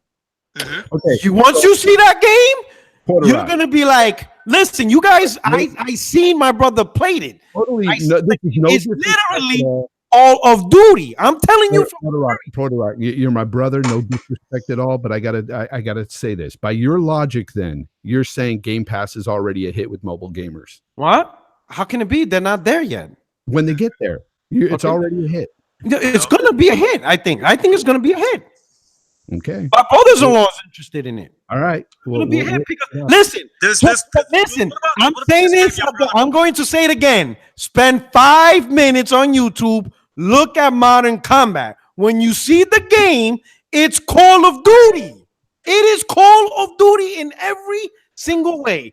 From the grenade tossing, from the aim down sight, it is literally a Chinese knockoff of Call of Duty. Once you see this game and you see the amount of people play it, but there's a caveat there. It's Call of Duty with more simplistic controls for. No. Hold on. Stop. Can he play this game from his touchpad? I'm about to call you on that, Jay Fonz. Have you played? Have you seen? I'm telling. I'm asking. No, it's not. It is literally the same exact game. Left trigger, right trigger. I'm telling you, it's Call of Duty. No simplistic controls. It's Call of Duty in every way. So your brother don't have to carry a controller with him to play this game? Okay. No, he does it both. He plays it with a controller because he wants to be more competitive, oddly enough, for a phone game. But you can play with a tablet, and the tablet screen has the same exact controller layout as a goddamn controller. I'm telling you, spend 5 minutes on Modern Combat, just looking at it, you will instantly change your mind, and you will realize these guys are playing console knockoffs. For whatever reason, I don't know why. Hey, we can move on. I respectfully disagree, but at the end of the day, I think consumers are smarter than you're making them sound to be, even on the mobile platform. I don't think that Game Pass is automatically a hit on mobile games or mobile phones. I just don't. But Jay, I'm not saying they're dumb. It could be a hit for them, and it'd be great for Microsoft to have Game Pass go anywhere and it'd be a big hit. But I'm just not sold that right now with their marketing that they're gonna. Here's two things. I'm not playing on their intelligence at all. I'm just saying this: if you're on tablet, right, and because you permanently game on tablet and phones, and really the games you have access to is games like Modern Combat. And now Microsoft is like, listen, we're giving you Call of Duty, the actual real deal. They're going to jump on that. That's what I'm saying. They're going to have access to games that they don't currently have access to on their platform. They have knockoffs right now. They have knockoffs to Final Fantasy. They have knockoffs to Dragon Age. Like, think of all the top games we have. What's on mobile are knockoffs. Yeah, Microsoft is giving them the real deal.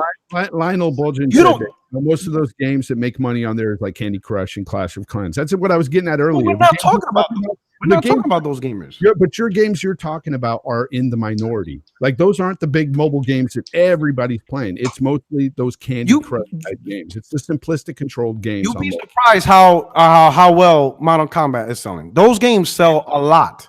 I think you guys are downplaying the mobile industry now. You guys are downplaying those gamers. I'm not downplaying. Listen, I'll say this. I'm speaking from what I see from my brother-in-law, who he plays with, and I even had him on a podcast in my early days when he was talking about that these games are part of a multi-billion-dollar industry. I was like, holy shit. I know how much made. Yeah, it's billions of dollars every year. I think once you see the games these guys are playing and how many people, there's even streamers. But here's the streaming these games. The billions of dollars is made on their simplistic games and their microtransactions. That's where it's coming from. It's not coming from these Call of Duty knockoffs. How do you know? Because you can look it up. Okay, no. Let me ask you, have you looked it up? Have you done the research to discern? No. I have not looked it up, but so you're making the assumption. With me personally being a hardcore console gamer, when I'm on the go, and I'm, sitting at Walmart or something like that, while my girlfriend might be shopping or something like that, if I'm going to play a game real quick or something like that, whatever it is going to be free. So to me, it's going to be more or less about the price tag and the simplicity, rather than, whether I need to have a controller with me or not. So with that being said, I only play shit like solitaire, when I'm on the go, because when I'm on the go, I just don't have time to be messing around, trying to play, really intricate games when I'm on the go. Okay, so here's fallacy number one. Most of these gamers play in their house. See, again, I'm trying to tell you, they don't own consoles. They don't have access to Call of Duty. They don't have access to Fallout. They don't have access to God of War. They don't have access to the game you're used to playing on any given day.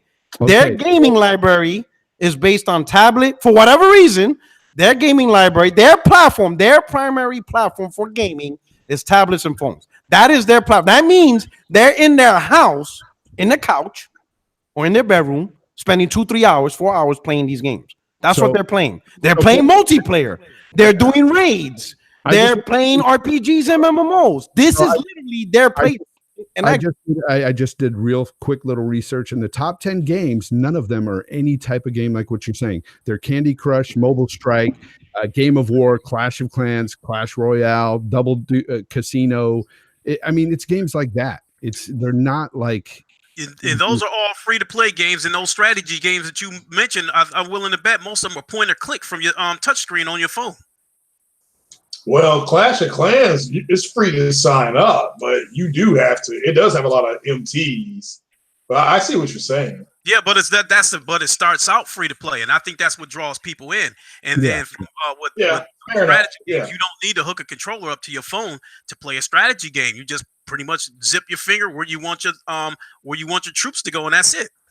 Yeah, you're right. No, fair. Yeah, I agree with that. Yeah. I'm just saying that, it's going to take a lot to sell Game Pass to everybody on different devices and stuff. And what's going to sell it is the games at the end of the day, and they need to market those games right. That's all I'm saying. And I think, in no disrespect, P-Rock, but I think somebody whose mouth is watering to play Halo on a phone probably already owns a console to begin with. That's not true at all. So I think it's a good possibility, because I don't understand why someone would be salivating over Halo coming to mobile but not have a console, knowing that the best experience is going to be on the console. It's for the same reason. So you're telling me there's not PlayStation gamers who don't own Xbox but wouldn't love to play Halo? You got PlayStation gamers that would like to play Halo. They just don't want to buy an Xbox. Yeah, that's true. But I think that PC game to this day. If you put it that way, that sounds like somebody don't want to play Halo, not so much because they don't want to own an Xbox, it's because it's an Xbox product. But now we're moving the goalpost, though. Now we're talking about console gamers. So that's different. Because he's bringing that. If a game is on a platform, then you should buy that platform. Some people don't want to spend the money on that platform for that one game, especially if there's a possibility of playing that game on something you already own. And that's honestly where I think that the same logic. Most of their money is from other console gamers that don't want to buy that console. They'll just cheap out and buy their service and play it on something else that they already own. That's where say it again. I think that's where it's going to start. But you have to minus 7 to 10 million consoles of their new console set, because that's the natural migration of people, and they're going to have to put Game Pass on all devices, including I think they're going to offer it to Nintendo and to Sony. Now, whether those companies take them up, that's a different story, but there's not a doubt in my mind that they're going to have a conversation, because they have to. When you look at the trend of what Microsoft wants to do, they're going to have to offer it. Put it to you this way. I've already stated that next generation, I'm not sold on the Xbox 2 or whatever it's called, because they don't have coming out next generation that I've seen yet that has sold me on that console, but I'm buying a PS5. Now, let's say that they come out with one game that looks interesting to me. I might try that game on Game Pass and play it on something else. I understand. Yeah. That's why I think that cloud, I think their X Cloud is kind of their secret weapon. But we'll have to wait and see. We'll have to wait and see if that's. But the X Cloud, is the whole point. This is where we lose track. The X Cloud, the main thing for that platform is to reach gamers the console can't reach. Because the Xbox console is not a worldwide console; it's a regional console. Yeah, right. It's successful in certain regions of the world. Mm-hmm. That's not enough. It's not enough to make a Halo level game for a regional console. You know what I'm saying? Especially when Microsoft sees how Call of Duty sells, how Fallout sells, how third party sells, because they have access to more devices throughout the world, Microsoft's not going to limit Halo to just Xbox console. They're not interested in that no more. You understand what I'm saying? They want that's why I think it's coming to other consoles. Yeah. So but that's my opinion. This is going to lead into opinion. So now Microsoft supports PC. Mm-hmm. So they got that sector of gaming, and now they're trying to reach out to the tablet and mobile market and reach out even more people with these games that they're making. Now, with that said, I firmly believe at a certain point, and I don't think it's going to happen next gen. It might happen the gen after, that eventually Microsoft will push the button to publish their games on Nintendo and PlayStation platforms, only because there's no reason not to at that point. Because they're not concerned about the console sale as much anymore. What they're concerned about is they're trying to create software and services, right? Yep. And try to branch it out as far as wide as possible, right? Now, if you focus only on the console-only gamer, the majority of console-only gamers around the world are Nintendo and PlayStation. Correct. They're those two are primarily the main audience of consoles. It's Nintendo and Sony. Like I said, Xbox is a regional console, right? Mm-hmm. Obviously, Nintendo and Sony's not going to accept Game Pass. They're not going to take it because that takes away third-party sales from them. So they're not going to deal with that. You know what I'm saying? Sony doesn't even allow EA access. Yeah, they're not going to deal with that, right? But Sony does allow EA games, though. You're going to get Anthem on PlayStation. So I could see once Microsoft pushes out the initial vision of xCloud, and once people are used to the idea of I could play, Xbox games on my Toshiba tablet. I can download an app on my, Amazon Fire TV, and now I could play Xbox games on my Fire TV. I could buy an xCloud stick for $75 and play Xbox games. Once everything's finessed over the next gen, where everybody's playing Xbox games and not necessarily actually owning an Xbox console, I can see Microsoft pushing the button and be like, hey, we're publishing games directly on Nintendo consoles or devices or whatever. We're publishing games directly on PlayStation devices. Because at that point, everybody's used to it. It's not a big deal anymore. Don't even get it twisted, though. If they could put Game Pass on the Switch this generation and the PlayStation, they would do it. If they could, yes. The only people that will stop it is Sony and Nintendo themselves. Microsoft will have no issue doing that. Of course. Phil will salivate at that thought. It sounds crazy to say, but if I'm Sony, I would almost have to have a written agreement from Microsoft that they are going to get out of console gaming in order for me to let their product be on my platform. Why? Because I mean, why? They're still trying to sell consoles, even if the subscription is a higher focus than the console. They are still trying to sell consoles. Yeah, but think about it. Why would you need a written agreement? Okay, think about it. If anything, them putting Halo on PlayStation, that's helping you. Because now the console gamers specifically are saying, well, I don't need to buy an Xbox console no more. I got Halo on PlayStation. So you don't need a written agreement. Right. I guess I'm still thinking about I guess I'm thinking out in left field because I guess I'm still combining the Game Pass situation. No, it won't be. It'll be direct publish. It'll be direct publish. Yeah. Now I know a lot of people are saying, well, what about Xbox versus PSN? You think Microsoft's going to create a PSN version? I'm thinking, man, this is what's hilarious. I'm like, isn't that what every other body does? Like Call of Duty. There's a Steam version, there's a PSN version, there's an Xbox Live version. Hell, Namco Bandai is able to do it. Like that's not a hard thing. But that is an interesting scenario. Will Sony see Game Pass as a competitor to PS Now? They won't put Game Pass on the platform though. I'm not talking Game Pass. I'm talking direct publish. Like EA. EA does not have EA access on PlayStation, but guess what? Madden is directly sold on PlayStation. Okay, I get what you're saying there. Direct published titles. Like maybe a physical version. Physical and digital. No, physical and digital. Direct publish. Like Madden. I get you there. So I can buy Madden right now. Basically, like what they're doing with Hellblade right now. Even though Microsoft Minecraft Ninja Theory, it's still available on the PlayStation. Okay, I got you there. Direct published games. That's where I disagree a little bit, Puerto Rico. I think that they will still have exclusives that won't be sold to anybody else except through Game Pass. And the reason why I say through Game Pass is because you will be able to play the best representation of their games on their own console. But if you want to play sort of a watered down version on Game Pass, you can play that on anything else. Even so if let me ask you I this: think that's why? exactly what they're going to do. No, but let me ask you this: why would they make that choice to not put it on Nintendo and PlayStation? Why would be the end goal? Well, no, they're still. There has to be a business angle Okay, but here's the to thing. make that decision. Here's the thing, What's the though. business angle The business angle with is that decision? either you get it on Game Pass or you don't, because at the end of the day, they still have to have an incentive for people to buy their console. Oh no, but here's the thing though. PlayStation gamers, whatever, and stuff like that. How, like I said, when you talk about the console-centric gamers, majority are Nintendo and PlayStation gamers.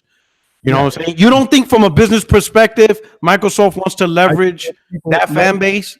I think that if those people really want to play an Xbox game, they'll just play it through a mobile device or something then, if they're a PlayStation owner or a Switch owner and they can't get Game Pass on their console. I don't think so, because look at PC. Most PC gamers don't play PS Now.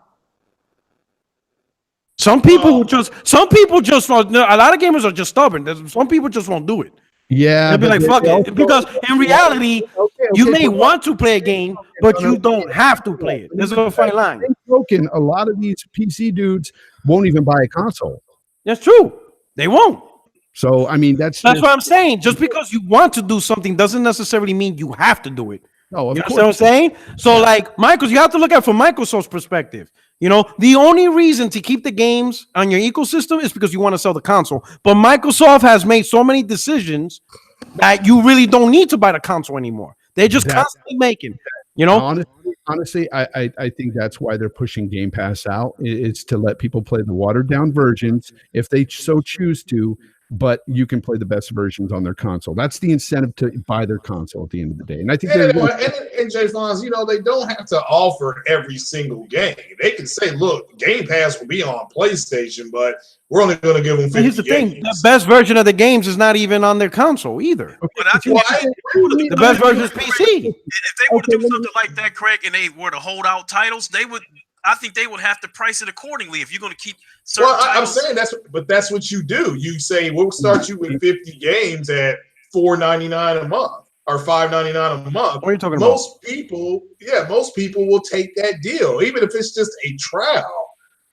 Okay, they will take that because look, if you don't think that Yoshida, I don't know if he's in charge, but Sean Layton and the rest of those executives don't want to hold up a PlayStation gamepad and it say Gears of War in front of it, you're crazy.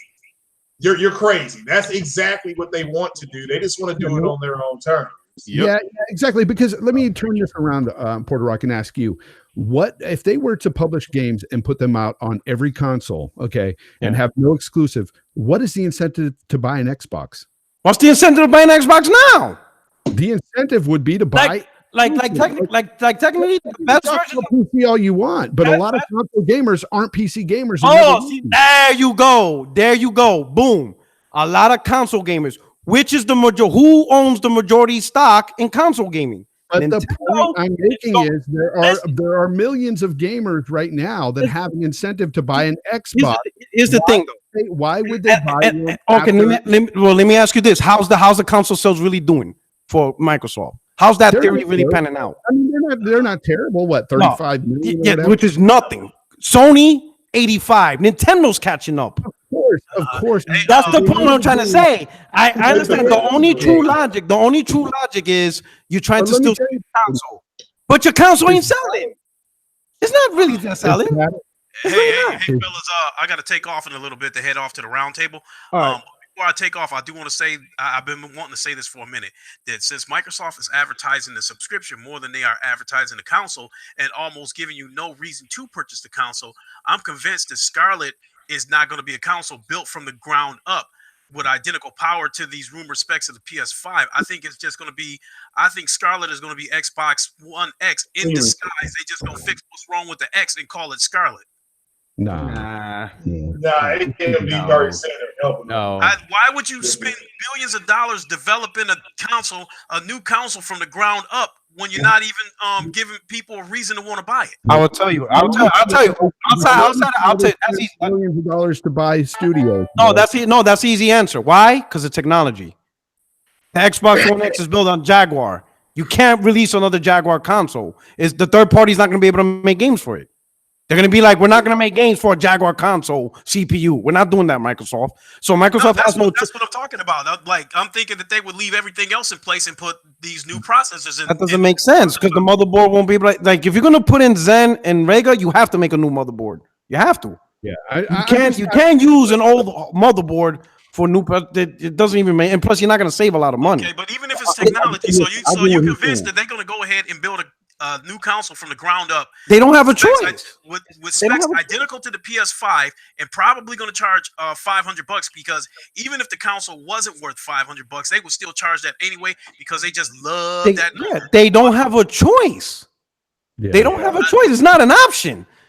Third parties going to make the games the way they're going to make it. You either make the console handle it, or we're not going to make games for your platform. I think that is going to be a tough hill to climb when you. It's not a tough hill. I don't see how I don't because right now I think I get what Lincoln's saying. Why would they invest billions of dollars into this hardware when they know that the hardware is not going to sell? All right, so let's go back to. Let's go. All right, I see. All right, I'm gonna start. Let's do this baby steps. Number one, the games have to be made first, right? We're gonna start with the games, whether it's third party or exclusive. The games have to be made first, right? In order to get the games, third party needs the hardware. If you don't provide the hardware up front, they're not going to make you games for your platform. All right. You don't even have to talk about that. You could just say, then they would be reliving 2013 all over again. Yeah. So that too. But let's look at this methodically. All right.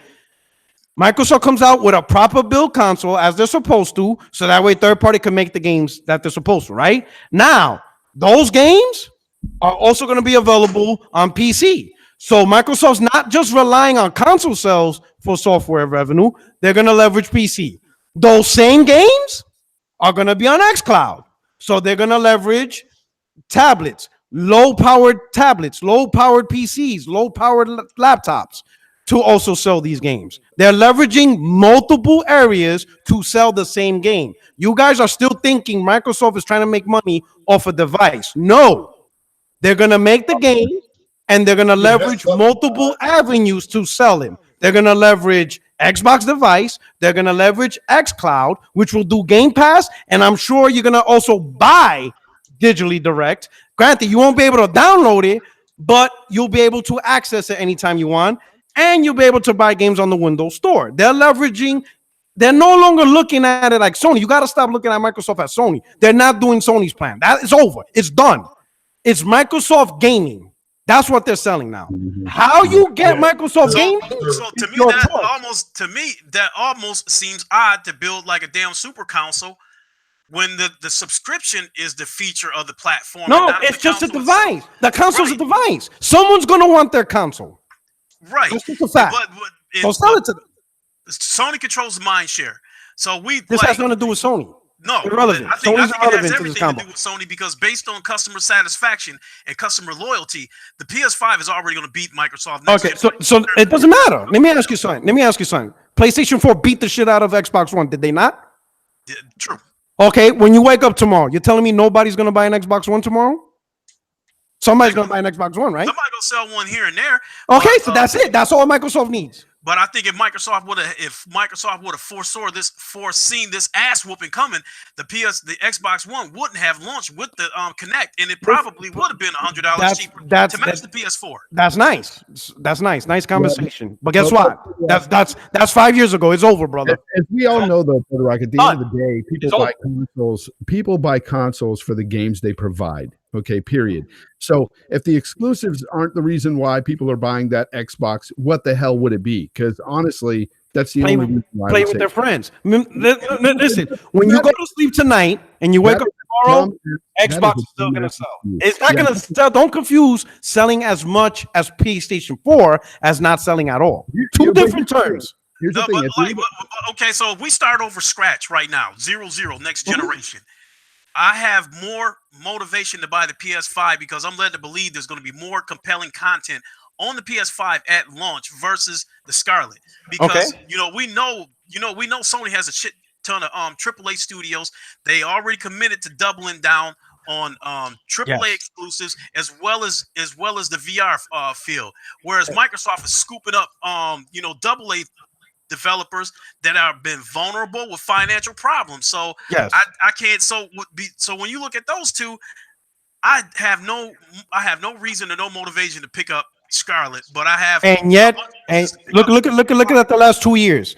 Xbox One had no fucking games, no compelling games. Yet people are still buying it. Not as much as PlayStation, because that's the thing. The problem is you want to create a scenario where you're hoping Microsoft can beat PlayStation on sell play. It's not going to happen. No, It's done. They don't need. And as far as console war's over. There is no more console. No, yeah, it is over. There's no console war next gen either. There is no console war next gen. But for the most part, though, at the end of the day, these people are buying the console for the games they can't play on their console. And I'm not looking at it from a console war standpoint. I'm looking at it from the standpoint is there's two consoles out there, $500. I'll only have $500 to spend. That's how I'm looking at it. And what if your best friend plays on Xbox? I went down that route before. I'm picking you. Best for me. Somebody just. In fact, there's a lot of people. There's a lot of people. There's people that have done that. There's people that have done that, but for the most part, people aren't going out and buying consoles because their friends bought that console for $500. That's a lot of money. There's people who do that. Yeah, there is. I agree. Yeah. I think don't downplay having fun with your best friend. Hey, bro. I know. There's people that do that, but for the most part, people are buying consoles for their exclusives. I agree. And listen, for the most part, at the beginning of the generation, I was trying to decide which console I was going to buy first, the Xbox One or the PS4. My friends told me, if you want to game with us, you are going to have to get an Xbox. We are not touching the PlayStation. I went and bought the Xbox One. I was not pleased with it. I gave it away to my brother. That's a story for another day. Okay. This go round, my friends will not have anything to do with my decision-making process. I am going to where the content is. But now let me ask you this. Are your friends still playing on Xbox? Oh, yes. So that's good enough for Microsoft. There you go. That's what I'm trying to tell you. Do not confuse PlayStation outselling Xbox as Microsoft's goal. Microsoft's goal is not to outsell PlayStation because they can. We know the subscription is their goal. That's it. Their goal is their goal is no different than their operating system. Other people will create the hardware. Toshiba, Hewlett Packard, Lenovo. We're just gonna sell you the products. That's their goal. They're no longer gonna rely on one device to get their money. They're going to leverage multiple avenues of devices, Now, because of phones and tablets, it does not have the hardware to run these games. They're going to leverage xCloud for that. I agree that they would leverage that through Game Pass, through a service, but they will not leverage it through making all their software available physically, whether on disc or digitally, to the other consoles, to competing platforms, because that would. I agree. If anything, could be on the Switch or listen. By the time that happens, we're gonna be living in a world where gaming, playing Halo and whatever on a non-Xbox console is gonna be normal, and that's where that's why I think Microsoft's gonna get to the point when you're used to seeing people playing Xbox games on an Amazon Fire TV app. And a controller, when you're used to seeing playing on a low-end Toshiba laptop, and damn, all these people are playing Xbox games and they don't even own an Xbox console anymore, then at that point, everybody's going to be used to it. The idea of exclusive gaming on Xbox console is going to be a dead concept. I've already said this. I believe at this year's E3 coming up, I think Microsoft's going to show off a console, but it's not going to be Scarlet. It's going to be their streaming console. That's what I think, and that was another thing that why I was talking about that. I think the race for 2019 is on because I think Microsoft was going to try to break their back to get the streaming console out there. To be honest, it doesn't even have to be a console. It could be a stick. It could be a puck, and they're going to have that puck. They're going to have it. And I wouldn't be surprised if not only is it a puck, but I wouldn't be surprised that it's just an app. Because right now you could download GameFly streaming app and put it on your Amazon. It's an app. I'm gonna take something from King Thrash because he said something interesting about that. He thinks the streaming console is going to be a console because if it's some sort of Fire Stick, he thinks that now hear me out. He thinks that if it's going to be some kind of Fire Stick, it's probably going to sit behind your TV where nobody will see it. If they do it in a console form, it's going to have Fire Stick type technology in there. But if they do it in a console form, it sits underneath your TV where everybody can see it that comes into your home. They don't care about that. Like, what would be the point in that? It's advertisement. They don't know that if the Fire Stick is behind your TV and it's about the size of a flash drive, they don't know you got that back there. Yeah, they do by playing it. Like if I'm, let's say, like if I'm in my house playing Gears 5 and they don't see a console, people definitely they're gonna be like, for them to see it. Yeah, but that's really You it. don't have to play a console for them to see it. It can be off. Yeah, they most, can still see it. yeah, but most it's like the house is not an advertisement. Most people, if anything, most people are gonna brag about it. Be like, yo, look, check this out. I'm playing Gears of 4 or 5, and I don't even own an Xbox. Isn't that what they tried at the beginning of this generation with this TV crap? See, that's different. Because that had nothing to do with gaming. The TV. We listen. We gotta let go of the 2013. It's over. It's done. The guy is over. It's dead. It's over. But the goal for Microsoft is still the same. No, after the cash, not anymore. That has always been the plan. The goal for Microsoft. The goal for Microsoft is to sell you games, and they're not gonna do it. They're not going to rely on one device anymore. That's Microsoft's goal. That's it. We want to sell you games. Different method, but same plan. No, it's not. That's not the same plan. No, I agree with you there, Puerto Rock. I think they just want to be everywhere, but I think they're going to do it through Game Pass, and I think that the streaming service is going to be combined with Game Pass, and they just want to push it out to everybody. Well, what they're talking about with cloud streaming is you don't have to have Game Pass for cloud streaming. It's kind of like. You may not have it, but I think that there's going to be plans there. Yeah, they're going to want that. Microsoft wants Game Pass. That's obvious. But they're not going to remove the ability for you to directly purchase a game and have access to it. Now, for cloud streaming, it's a little bit different because you're not actually downloading the game onto your platform. What you're doing is you're pretty much unlocking the ability to play a game. So if you buy a game on cloud streaming, right? Now you have access to that game and stream it anytime you want. It's yours forever to the streaming service. I couldn't even imagine playing cloud gaming on a cell phone provider. God damn. I mean, that's just, right now at this point. But at home think about it this way. You buy a stick for $50, an xCloud stick for $50, right? And you give it as a gift for your nephew who has Wi-Fi, who has good internet. $50, and you could play the latest games. That's not a bad deal. That's not a bad gift. That's not a bad proposition. But at the end of the day, I still think Xbox wants to compete, not only as just, putting out games or whatever, but they also want to keep their console alive. I don't think they're going to get rid of their consoles anytime soon. I'm not saying it's there to sell them. So look at put it this way. I don't think Microsoft putting Halo on PlayStation is going to kill Xbox. Yeah, I don't think so. I don't think it's going to kill the console at all. At this point, the console is selling so low. I don't think there's going to be minimal impact. I mean, this day, I don't agree with that, dude. I don't agree with that at all. If you're saying that if they sold physical copies of all their exclusives to PlayStation, that wouldn't kill their console, that's ridiculous to say, bro. I don't think they're going to sell it like that, though. Xbox is selling right now, and they got no exclusives, bro. What did Phil Spencer say? The consoles are selling on multiplats. Xbox is not selling because of its exclusives. It's bullshit, bro. Bullshit. It's not. Yes, at the end of the day, everybody buys these consoles. Most people, not everybody, sorry, but most gamers buy them for their exclusives. You can't tell me any different. Okay, so what exclusives over the last 2 years are people buying Xbox for? Games they haven't played yet. Gears of War. That shit's not selling. I can see the only person I could say, the only platform I could say that's true is Nintendo, because Zelda Breath of the Wild stays on MPD every single goddamn month. Every single month. When was the last time we seen Gears of War in the top 20? Porter Rock. No one's really buying Gears of War. Look, I know you're my brother, but sometimes you got to pull the pony reins back just a bit because, like, bro, let me tell you something. Next year, even I would say this year, no one's really buying a PlayStation because of Uncharted 4. Uncharted 4 sales is done. It's already kaput. That game probably sells one copy every 3 months. The game is not a sustaining. Those games do not sustain high sales for 2-3 years. They're not. They sales no, but they still sell. I mean, look at this. Grand Theft Auto 5.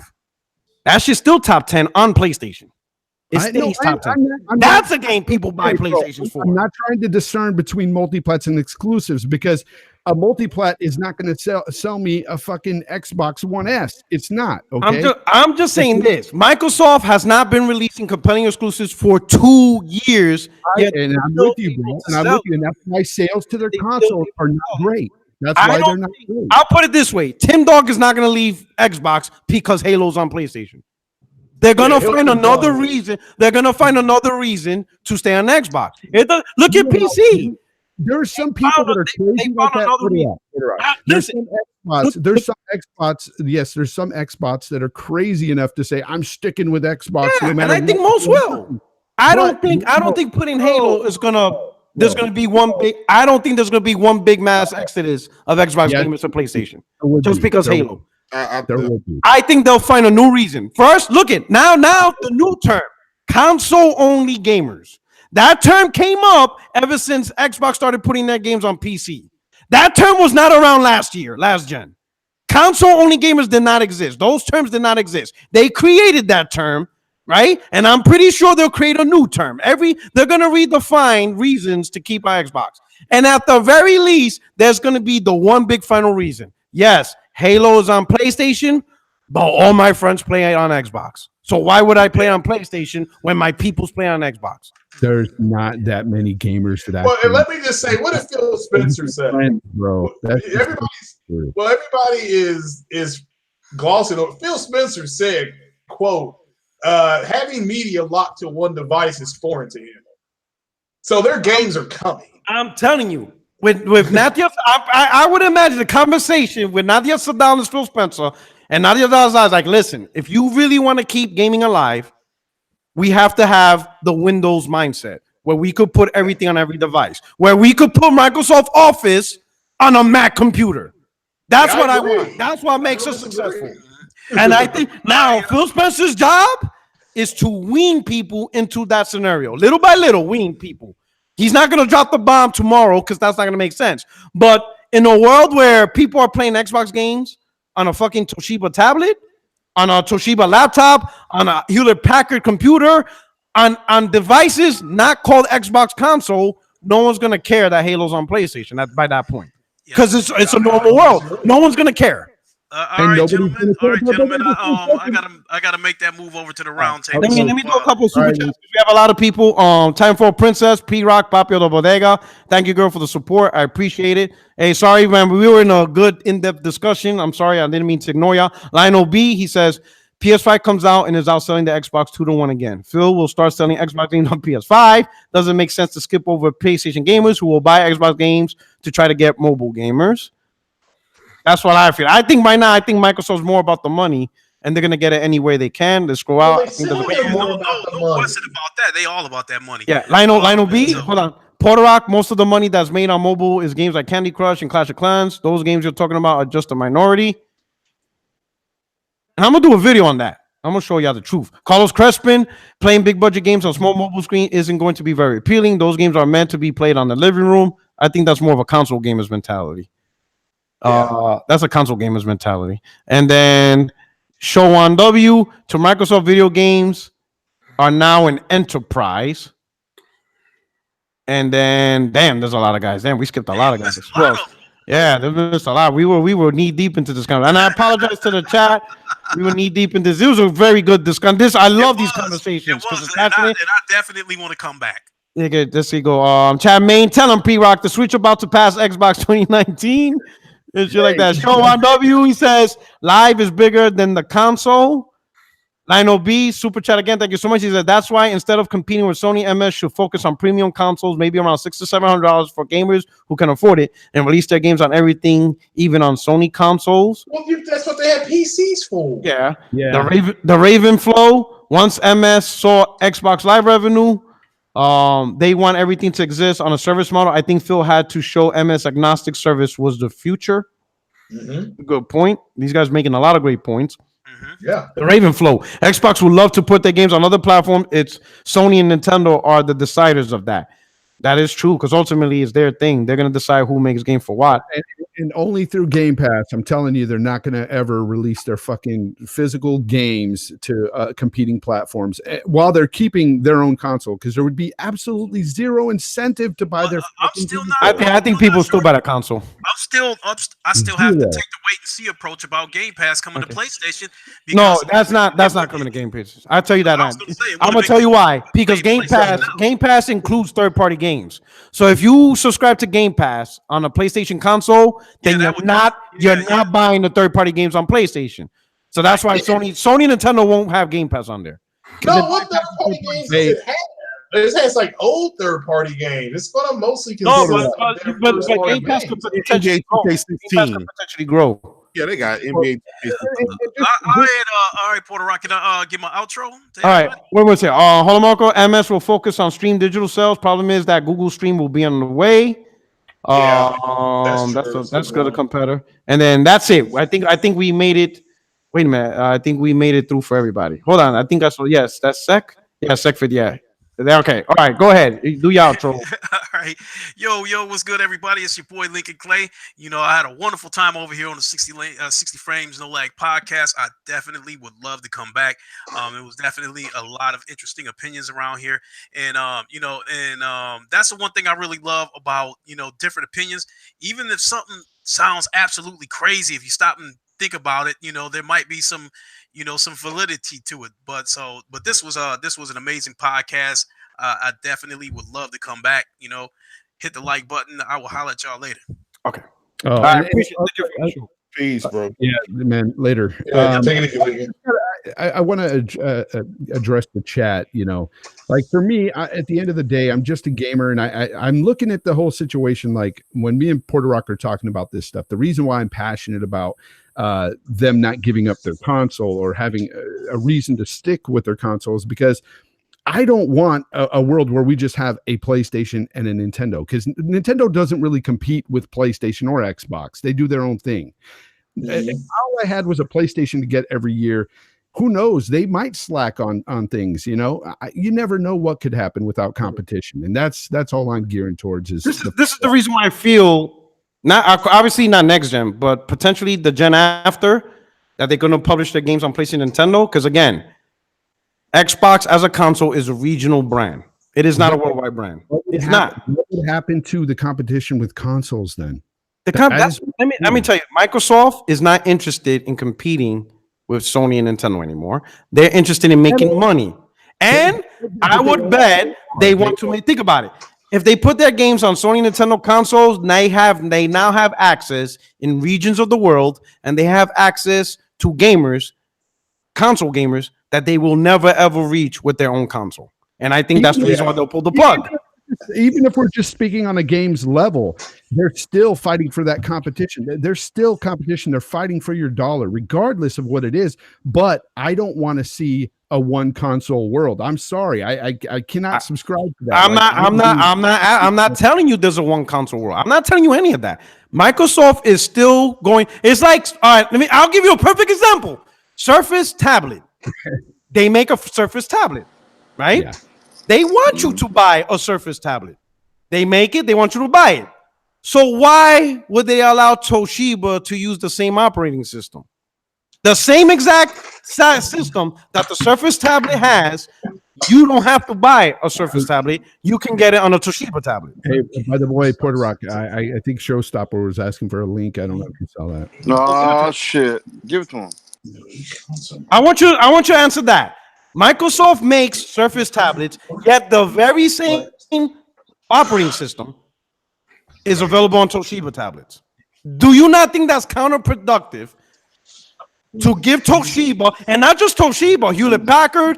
Do you not think it's counterproductive to give the tablet industry the same OS that your Surface uses and have the same capabilities? I see what you're saying, but do you not think that's counterproductive to selling Surface tablets? At the same time, they're still competing on a hardware level. So if you're talking like that, then they would have. They're going to sell all their damn. Whose background is that? Somebody has a thing on the background. Somebody needs to stop that. Yeah. Hey, Craig, is that you? Craig is watching the news. Wake up, Craig. I'm gonna mute him. Hey, you can mute him. I'm gonna mute him. Yo. Hey, your background is interrupting the podcast. I couldn't hear J Fonz. Yeah, but there's a lot of they're still competing on a hardware level, and if they sell all their games, all their exclusive games to PlayStation, and I'm not talking just through Game Pass, like physically, digitally, downloads, all that. If you could play it just as well on your PlayStation, there's no incentive to buy that Xbox. So if you're saying that, then they would have to compete on a hardware level. They'd have to make a console, like Lionel was saying, $700-800 and be just. So let me ask you this, J Fonz. You said your first statement is they are competing on hardware level. Are you sure that's Phil Spencer's mindset? Are you sure that's what Phil Spencer's thinking? You're making the assumption they want to compete on a hardware level. No. That's what you want. I was saying that. Is that what Phil wants? The tablets you were talking about are competing on a hardware level. I said with these games, that's what they're competing with right now. Is the games. This is why you buy these consoles. So at the end of the day, if they don't have the games anymore, they're going to everything. Then you're screwed with your console. You're screwed. Who screwed? Microsoft. How? Are they screwed with their Surface tablets? They're not screwed with their Surface tablets, despite every other tablet does the same thing. Okay, but their tablets, some work better than others. And if you have a console, so in other words, so you have a console that's similar to PlayStation, why the fuck would I buy it if I can play games on PlayStation? So then it's not the software. They could advertise their Xbox as it's the most powerful console on the market. You could buy it for that reason. Or we have the best PlayStation, we have the best online network. Play with your friends. Okay, but you'd have to make it. Well, you're afraid of. See, this is the thing. I understand. I get what you're saying. Fonz, I'm there with you. I'm there with you. What you're afraid of is Microsoft doing this pretty much raises the flag, saying we're done competing with hardware level. Hardware level. That's really the scenario. But the truth is, we have to look at Phil Spencer, what he's trying to do. I don't think he cares about outselling PlayStation. I honestly believe he does not care about market share in the console realm. I think they already realize they can't do it. So how can they leverage revenue and make the most amount of money? That's why I think Game Pass came into play. And that's where I'm in agreement with you. It's the other stuff that I'm not in agreement. Well, listen, they're still going to have to make revenue off of digital and physical sales of their games. I'm gonna tell you this, and I'll tell you this. Pass, like right now, one thing, like Game Pass last quarter during that chart only made like 40 million. They still have to focus on game sales as well. It can't be that Game Pass is not going to completely overtake game sales. They're going to leverage both. And yes, and game that's sales and Game Pass. And that's their incentive to buying their console, to buy those physical games. So I mean, that's what. But their console's not selling much. But it's not selling. And majority of console gamers play on PlayStation, Nintendo, no matter what Microsoft does. But we know why it's not selling. Microsoft is not going to be able to create the amount of games to take over the console. That's not going to happen. This is in one big circle, but at the end of the day, you even said it yourself. The reason they're not selling as much is because they're not putting out enough games. Like the past 2 years, they haven't had any real new game besides Forza. So I mean, all right, how about this? Microsoft had games in the beginning of the year. PlayStation was still outselling them. Because let's look at it this way: the very best gen Microsoft had with Xbox is equivalent to Sony's worst gen. I want you to think on that. The very best output, the most successful gen they ever had, is on par with Sony's worst generation in gaming. I want you to think about that. Your best effort is as good as the worst player on the field. I want you to think about that. Xbox 360 was the very best they ever done in console gaming, and it matched Sony's worst generation in console gaming. I want you to think about that. Your very best is not good enough at all in reality.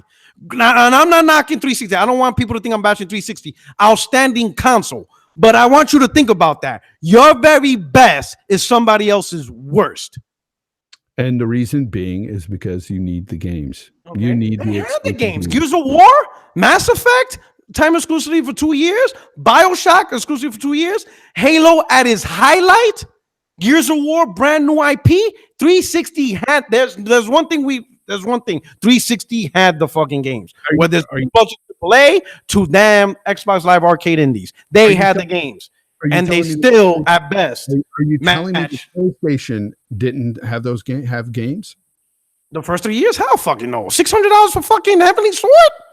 I'm a PlayStation gamer through and through. We had Resistance, Motorstorm, and Heavenly Sword. Our first big AAA exclusive didn't come out till 2008, which was Metal Gear.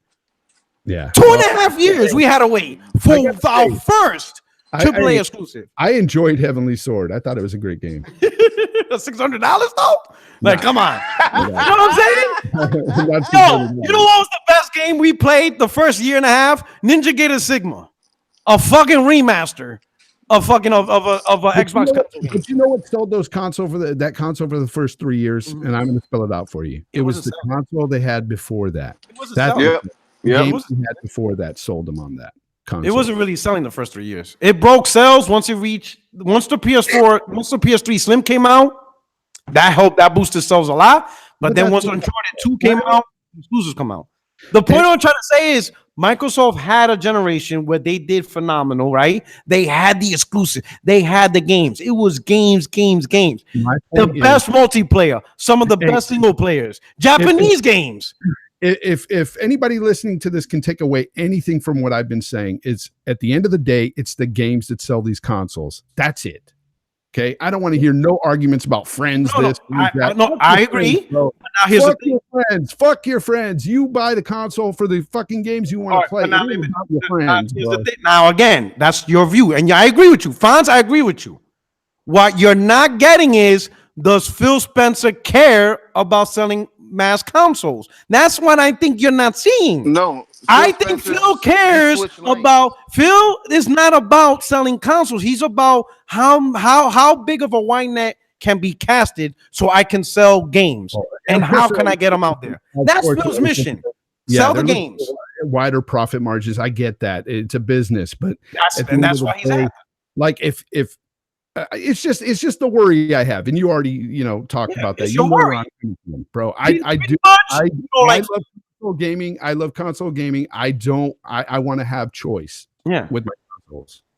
Phil has a different mission, and I firmly believe Phil's mission is get these games on every single device possible, every device, to include PlayStation, Nintendo, and he's gonna do it. And he just needs to do it at the right time. He ain't stupid. He knows there's going to be negative blowback, but he needs to position. It's going to be through Game Pass and streaming. That's it, bro. That's it. And Ravenflow. I think this has the potential to have the most negative effect ever. And I know you guys think a lot of the Xbox guys are diehard guys, but I can see them saying, you know what, the hell with this. We've supported this shit through games, and now let me ask you this. If Microsoft, let's say it gets to the position where, because I'll be honest, I think ultimately Microsoft's ultimate goal is to stop making consoles. Because they're not really a big hardware. They're gonna become the new Sega, bro. They're not. They're Microsoft's core. The reason why they're one of the richest companies in the world is because they were able to provide products without associating the hardware with those products. And most of the time, like, I think Surface is really, and of course Xbox, but outside of Xbox, Surface is really their only successful venture where they sell a software productivity with the hardware. Everything else has been consistent failures. I remember they had Origami. I remember they tried to do Web TV when they took it over. Nokia phones, Zune HD. They consistently fell over. The only thing that's going good for them outside of Xbox is probably the Surface. You know what I'm saying? That's really the only hardware. This company is based on let other people make the hardware. We're going to find a way to put our productivity and our software onto that device. That's the key. If they were to go the route you're saying, Porter Rock, I would say we need another console manufacturer in the game. Yeah. You need that console. But the thing is, it's hard. Believe it or not, if you look at the console manufacturer, even right now, we only have 3. Nintendo, Microsoft, and PlayStation, right? Yep. And there's a reason for that. It is a hard business. It's not like, look how many manufacturers of tablets, laptops, cards, refrigerators. Look at every product that's out there. There's more manufacturers who make kids' tablet, just specifically kids' tablet, than there are console manufacturers. Console manufacturing is a very cutthroat, hard business. Most of the companies failed. There's very few who survived it. And if you think about it, Sony, Nintendo, and Microsoft are the longest survivors. That's why Microsoft has to come out with some great games for next generation. If they don't, they're dead in the water, honestly, because I think most of the sales that came from 2013 Third party one came from Xbox. No, it came from Xbox 360 hardcore fans. Oh yeah, that's why they bought this console, because they loved the games that were on the 360. So they bought into this Xbox One. That's why it hasn't sold as much, because A, the games aren't there, and B, the fucking, that whole mess in 2013. But most of those gamers bought into the hype of Xbox. They were already into the brand. And I think that's honestly where it stems from. I mean, I didn't even buy an Xbox One. Look at this. Microsoft had a debacle in 2013, right? They even publicly told people TV, cable for $500. That's why Xbox gamer. No, Xbox, but a lot of Xbox gamers still bought it. Yeah, that's what I'm saying. That's what I'm saying. I think Microsoft they had that hardcore base that was sold on the previous generation. That you'll always have that, bro. Yeah, but you still. That's why I think Microsoft sees the Xbox fan base as this 30-40 million group. Now, I don't think they're gonna see Xbox ever being a 80-100 million selling group. They see it as this good, solid 30-40 million group. Fine. I disagree, because the caveat to that is good games can change things. And if they come out with really solid fucking exclusive titles to the Xbox brand, but they're not exclusives no more. Like right now. Let's since everybody wants to use me, I'm not buying an Xbox console next gen. It's either gonna be PC or xCloud stick. I'm not gonna invest in another $500 console no more from Microsoft. I understand. And I know I'm not the only one making that decision. So they already lost. You're saying I'd rather spend $1,000 or more on to play my Xbox games. That's insane. You know why? I know. I will tell you why. Is it one? I get to play Microsoft Xbox games, right? Microsoft has already shown a trend to make exclusives, right? And I could play PC exclusives, and I could use it for my YouTube channel. So you want to play like Shower with Daddy 2, bro, on the PC? Because like most of those PC exclusives. Come on, let's not do that. They have some good indies, and they have some good stuff. Yeah, they have good titles on there. It's not Shower with Daddy. As a console gamer, most console gamers are not willing to go to PC like myself. Okay. So yes, if there's good exclusive games that come out on a console, I'm going to buy that. But there's most Xbox gamers not going to go to PlayStation. I mean, we're creating narratives. All right. If we're going to say gamers have choice because of games, then that exists right now. Microsoft is giving the choice right now to not buy a console. That's just the truth. All right. With PC, yes, a little bit more expensive, but you can get the hardware that you want. You get Microsoft exclusives, you get Steam deals, and you get PC exclusives. And then they just announced the Epic Store. Yeah. And now you got the Epic Store. You got 5 things now right there, right? If you're a cheapo, people who wait 3-4 years to buy an Xbox console because you can't buy a console at $500, so you wait 3-4 years before you get it, you ain't got to do that no more. You could buy an Xbox Cloud Stick if you have the internet, and you could buy these games day one from the beginning of the gen. So you don't need to wait 3-4 years for a Black Friday deal to finally get an Xbox console. You get it day one, start of the gen. Like I said, Microsoft was already giving you scenarios to not buy the console already. I personally know people that have gone to the PC route and said, I'm leaving consoles behind, and have came back to consoles because at heart they're console gamers. There's millions of us, and I there's a lot of us that's never going to go the PC route. And there's a lot of us that's not going to go to PlayStation. They don't like it just on the mere fact they don't like Sony. That reason alone, there's nothing Sony can do to get those gamers. Either they're going to stop gaming, period, or they're going to I admit there's people on Xbox. If Xbox console was to go away, they're done gaming. That's it. It's over for them. There's people we could create little groups. We could create little tiny groups of who do this, who this. Ultimately, you got to look at possibly what Phil's trying to do. Phil, their mission, just get the games out there. We don't care what you own. We want to make money off of the gamers that exist around the world. And here's the thing. And he's saying 2 billion. You can't get to 2 billion without going through Nintendo and Sony. They're part of that 2 billion. Those 2 billion gamers, that's Nintendo and Sony. They're there. They're part of that big group. You want to get to 2 billion, you got to go through Sony and Nintendo. That's just the reality. You got to go through those guys.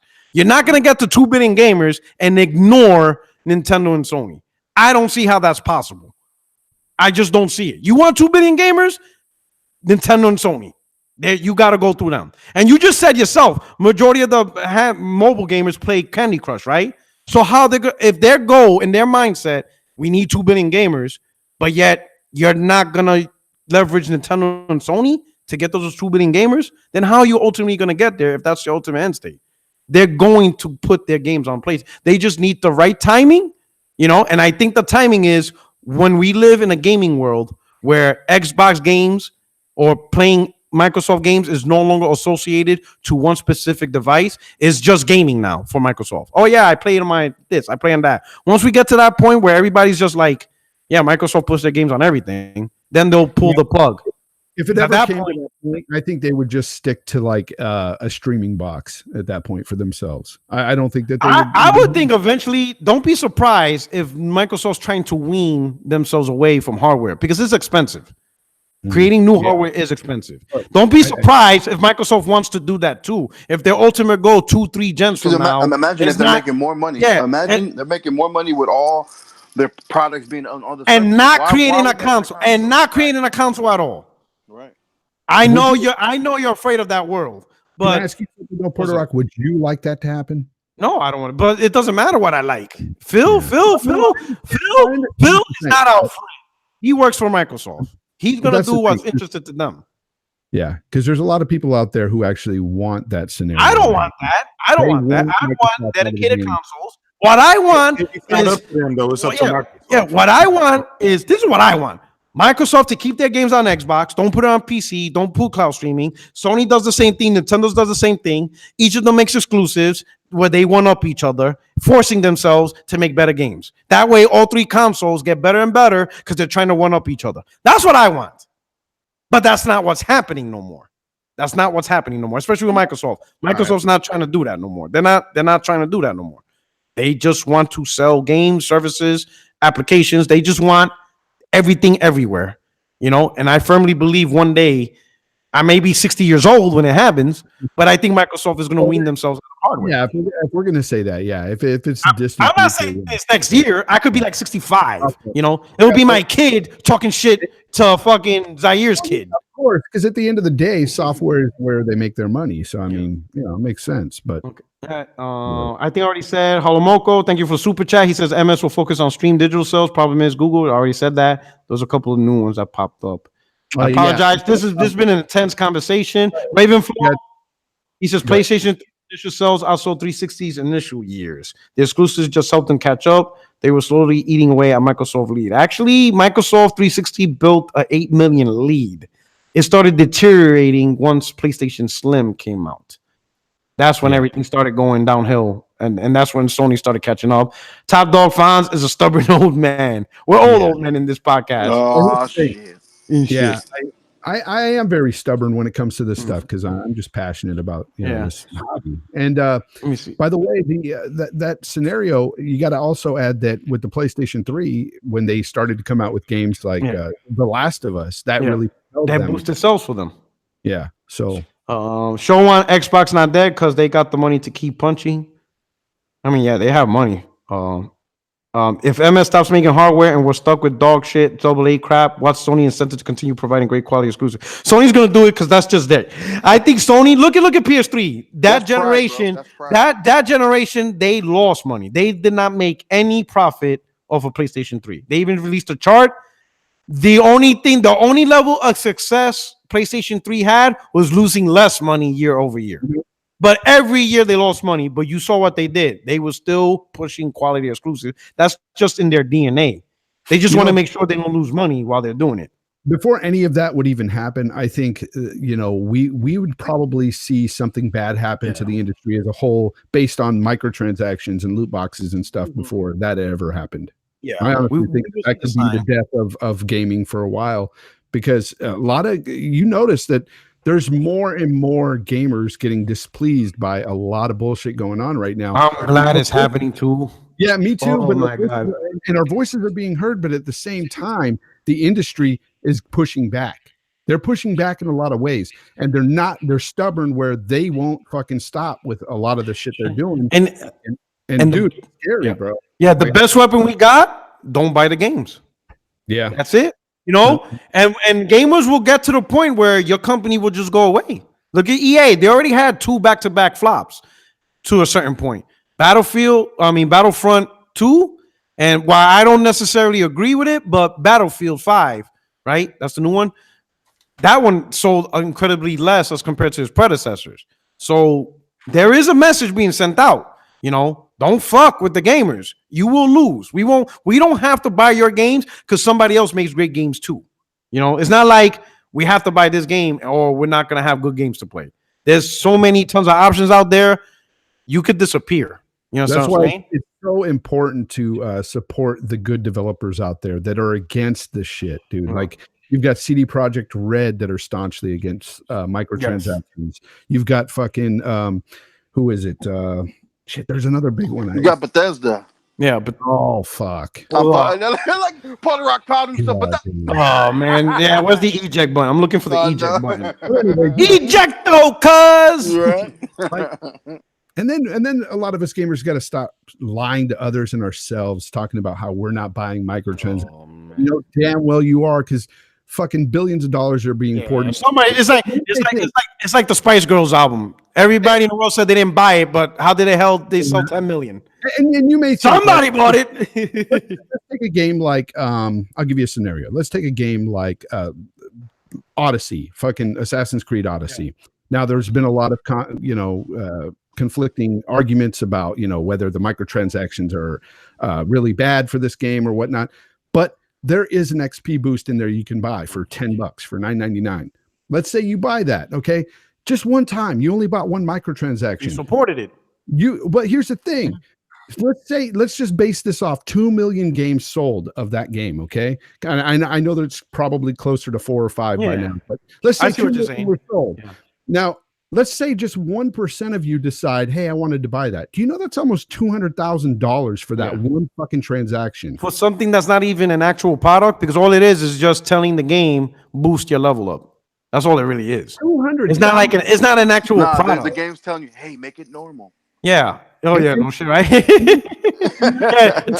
Turn down the difficulty level. And that's what's crazy. That's just based on like 20,000 of you out of 2 million gamers that bought that one transaction, and you just gave them $200,000. Yeah. What they need to do, they need to stay away. I mean, they just stay away from level boosting. Like if you want to sell hats, sell hats. If you want to sell pants or a different color gun, just stay away from energy boosting, from stat boosting. You understand? Because that right there, I guarantee something like Shadow of War, right? Because I play Shadow of Mordor and I play Shadow of War. Shadow of War was much more tedious than Shadow of Mordor. It was fucking like bad. And I knew the reason why they did this because they want me to buy these fucking power packs and shit. Just so I could fucking bypass all this shit. But I'm a stubborn motherfucker and I fucking, because the game is good, but if it wasn't for my patience, I would have fucking just dumped that game. I'll be honest though, even though I beat the game, I will not buy another Shadow of Mordor whatever game if they fucking have that stat boost. I'm not buying the next game. Yeah. If they have stat boosting, I'm not buying it because I'm not going to do that again. I can't really speak on Odyssey because I didn't play it, but with Origins, like the game was long and drawn out, and I seen that XP booster, and I'm like, whoa, okay, this is why, okay. Yeah. And I know a lot of people felt the same way with Odyssey. Again, I haven't played it, but it's there, and the fact that it's there, even though, let's say you felt like the game was fine the way it was, you didn't need that stat boost. That's fine. That's cool for you. But at the same time, just that stat being there, the potential that somebody could buy that is a bad deal altogether because it gets people thinking about it and it gets people saying, hey, this is a problem. Regardless of whether or not you think it's a problem or not, others will. And that's what makes it a bad thing in general. Like, we need to stop that bullshit.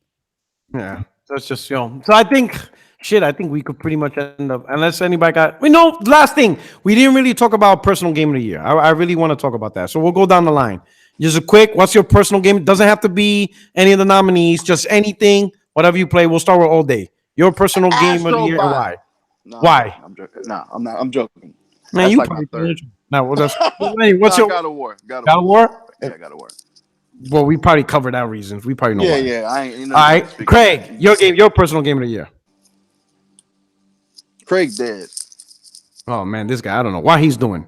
All right, Jay Fonz. I'll go Yeah, for it. I said at the beginning of the show it was Sea of Thieves. Great game. Oh. You guys go out and buy it. Game Pass. It's on Game Pass, so you guys can play. But, well, everybody knows it's Red Dead 2. That's my game of the year. Okay.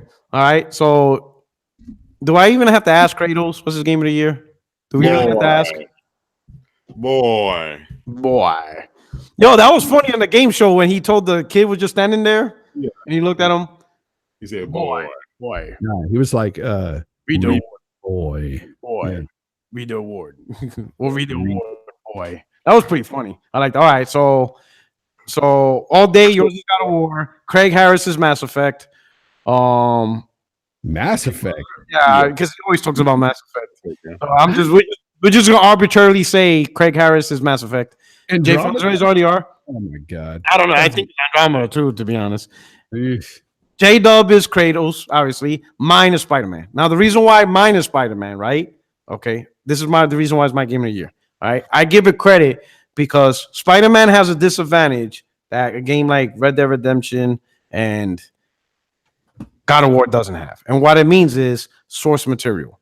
In order to make an incredible game like Spider-Man, you have to be close to the source material of the comic books. If not, you will get tore the fuck up. So Insomniac being able to create this amazing game and still stay true to the source material, because in reality, they don't really have much freedom on what they're going to do. They can't make Peter Parker run like the Flash or any crazy gameplay mechanics like that.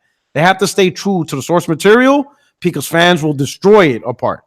And they gave such a great fan service to the game.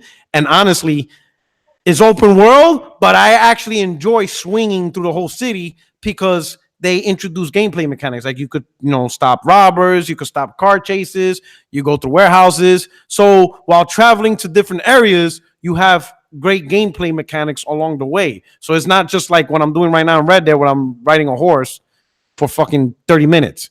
So that's why Spider-Man to me is my game of the year for that reason. Great game design. And I know Insomniac has a tough time trying to create this game while their arms is tied to a source material Spider-Man that's been around for decades. So they're trying to make a great game while at the same time trying to please the comic book fanboys, because they know if they fuck this up, the comic book fanboys is going to slaughter them. So they have two fanboys that they have to cater to, and they've done a phenomenal job. They pleased two separate groups, the gamers and the comic book fanboys. And I think that's a phenomenal job. So that's my game of the year. Yeah, I heard it was fantastic. You haven't played it, you gotta play it. Especially, and I know you like comics. I know you're into comics. I love Spider-Man too. He's my favorite character. Oh my god, bro! I think you will come back. If you would play it, you would probably come back and be like, "Yeah, Porter, that's my game of the year." You know when Fonz puts it in, you know what's gonna happen? What? It's kind of gonna make you hate the Xbox. I mean, that's just one of the perks. Yo, that reminds me of that Twitter. He goes, "Man, all my friends playing Spider-Man, and what the fuck I got? This motherfucker. Why did I buy this? You ain't got nothing." Yo, that shit was funny when he made that video. All my friends playing Spider-Man, and look what the fuck I got. Anyway, you need to play that, man. Especially, I don't think it went on sale yet, but oh my god, I'm telling you, it's fucking. You might change your mind. If Spider-Man's your favorite character, you might come back. Yep, I'm a renege on Red Dead. Spider-Man's my new game of the year. Now, because God of War is right up there, right underneath Red Dead, so that's kind of hard to do. I'm telling you, if Spider-Man's your favorite character, I don't know how to explain it. You just feel like you're Spider-Man. It's just like, oh yes, yes. I heard the story is fantastic. It's everything. I'm telling you, if you read and I'm sure you read the comics. You read the comics, it's fucking Spider-Man in your controller. He's in your. Oh my god! Now I just been incredible, sale, bro. I've been waiting for a sale, but that game won't go on sale. Like what they're putting a Nintendo with that one. It's on sale for $35. Where? Because it's not on the store. It's not for that price. It's on D Batch's fucking store where he got Assassin's Creed code. That's yeah. Anyway, let's do our outros. You need 60 frames per second code. Yeah. Oh man. Anyway, let's do our outros. We had a fantastic time. The chat, I hope you enjoyed this fucking show. We're gonna start and kick it off with all day. Hey man, thanks for coming out to 60 frames, no lag. And I was a little quiet today, man. Got a headache. So see y'all next week. Also, all this noise, all right. And of course, Craig Harris. I'll speak for him. Thank you for the Vine. This is the Messiah of Xbox. No, I'm here, Port Rock. I'm right here. And right here. And Red Dead has fake HDR. Good night. These front row bitches. And these front row riding simps, and I'll be streaming my podcast at an undisclosed time and location. Sport. Right? Check it out. I'll be playing GT Sport. Thank you for the Vine, Puerto Rock. Thank you for the Vine. Thanks for the Vine. J Fonz. with the gamer seal of quality. I see it. I got the seal of quality. Everybody take a look at that. Original gamer seal of quality. Yeah. So, you can find me at jfonzarelli on YouTube and on Twitter. And I want to thank the chat. Chat was interesting, even though some think I'm an X-bot, but okay. All right. I just like that. Look, I like to have good conversations about gaming and speak my voice, and so does Puerto Rock. So, you sure saw me all day, and J-Dub's going at me because I say Vita sucks, which is true. And we start beating up Puerto Rock's legs. Man, you cannot beat me up with what? With a Vita? You cannot beat me up with a Vita. But Puerto Rock, don't worry. I'll help fight against them with my PSP, bro. There you go. I'll chuck that motherfucker at him. I don't care about that PSP. Those shits were bookends. And of course, not only is he the most toxic Twitter, he is officially the only Twitter who is a Game of the Year winner. Kratos. Hey everybody, thanks for rocking out with us. It's your boy J-Dub, aka Kratos, the god of PlayStation and all things gaming. Here again on the 60 frames no lag God of War winner champion. So I'm just out here celebrating everybody. You guys, thanks for rocking out. Make sure you hit that like and subscribe button, and we'll see you next week. Yeah. Hey Craig, were you muted? Oh shit, you were muted. He came back. Oh, you came back. Were you muted or did you come back? No, I've been here. Oh shit! God damn, we talking shit. I thought you dipped. Say your outro, Craig. Oh my god. Oh, yeah, thanks for having me here. I appreciate it, and everybody just play the games. Have a good time. I feel hella bad right now. You didn't do that. You didn't do it for the Vine. You didn't. Oh, I did that earlier. Yeah. All these front row riding bitches. Yeah, well, I think they all got taken care of last night when God of War won Game of the Year. This time, those dudes like their biscuits buttery. Everybody knows who I'm talking about. So, and biscuits one by one, they're dropping like flies. So, anyway, it was a great time. Glad you fellas were able to show up. Amazing conversation. Link and Clay added a few seasonings to the mix. It's fucking been awesome. Fantastic. Hope to see you guys next week. For everybody else, thank you for showing up. Hope you enjoyed the show. Don't forget to like, subscribe, and retweet it out, all that stuff. 60 Frames No Lag podcast with your boy, your only friend in these YouTube streets, and the new king of PlayStation Legion. Me. Yes. Peace. Xbox is the best box.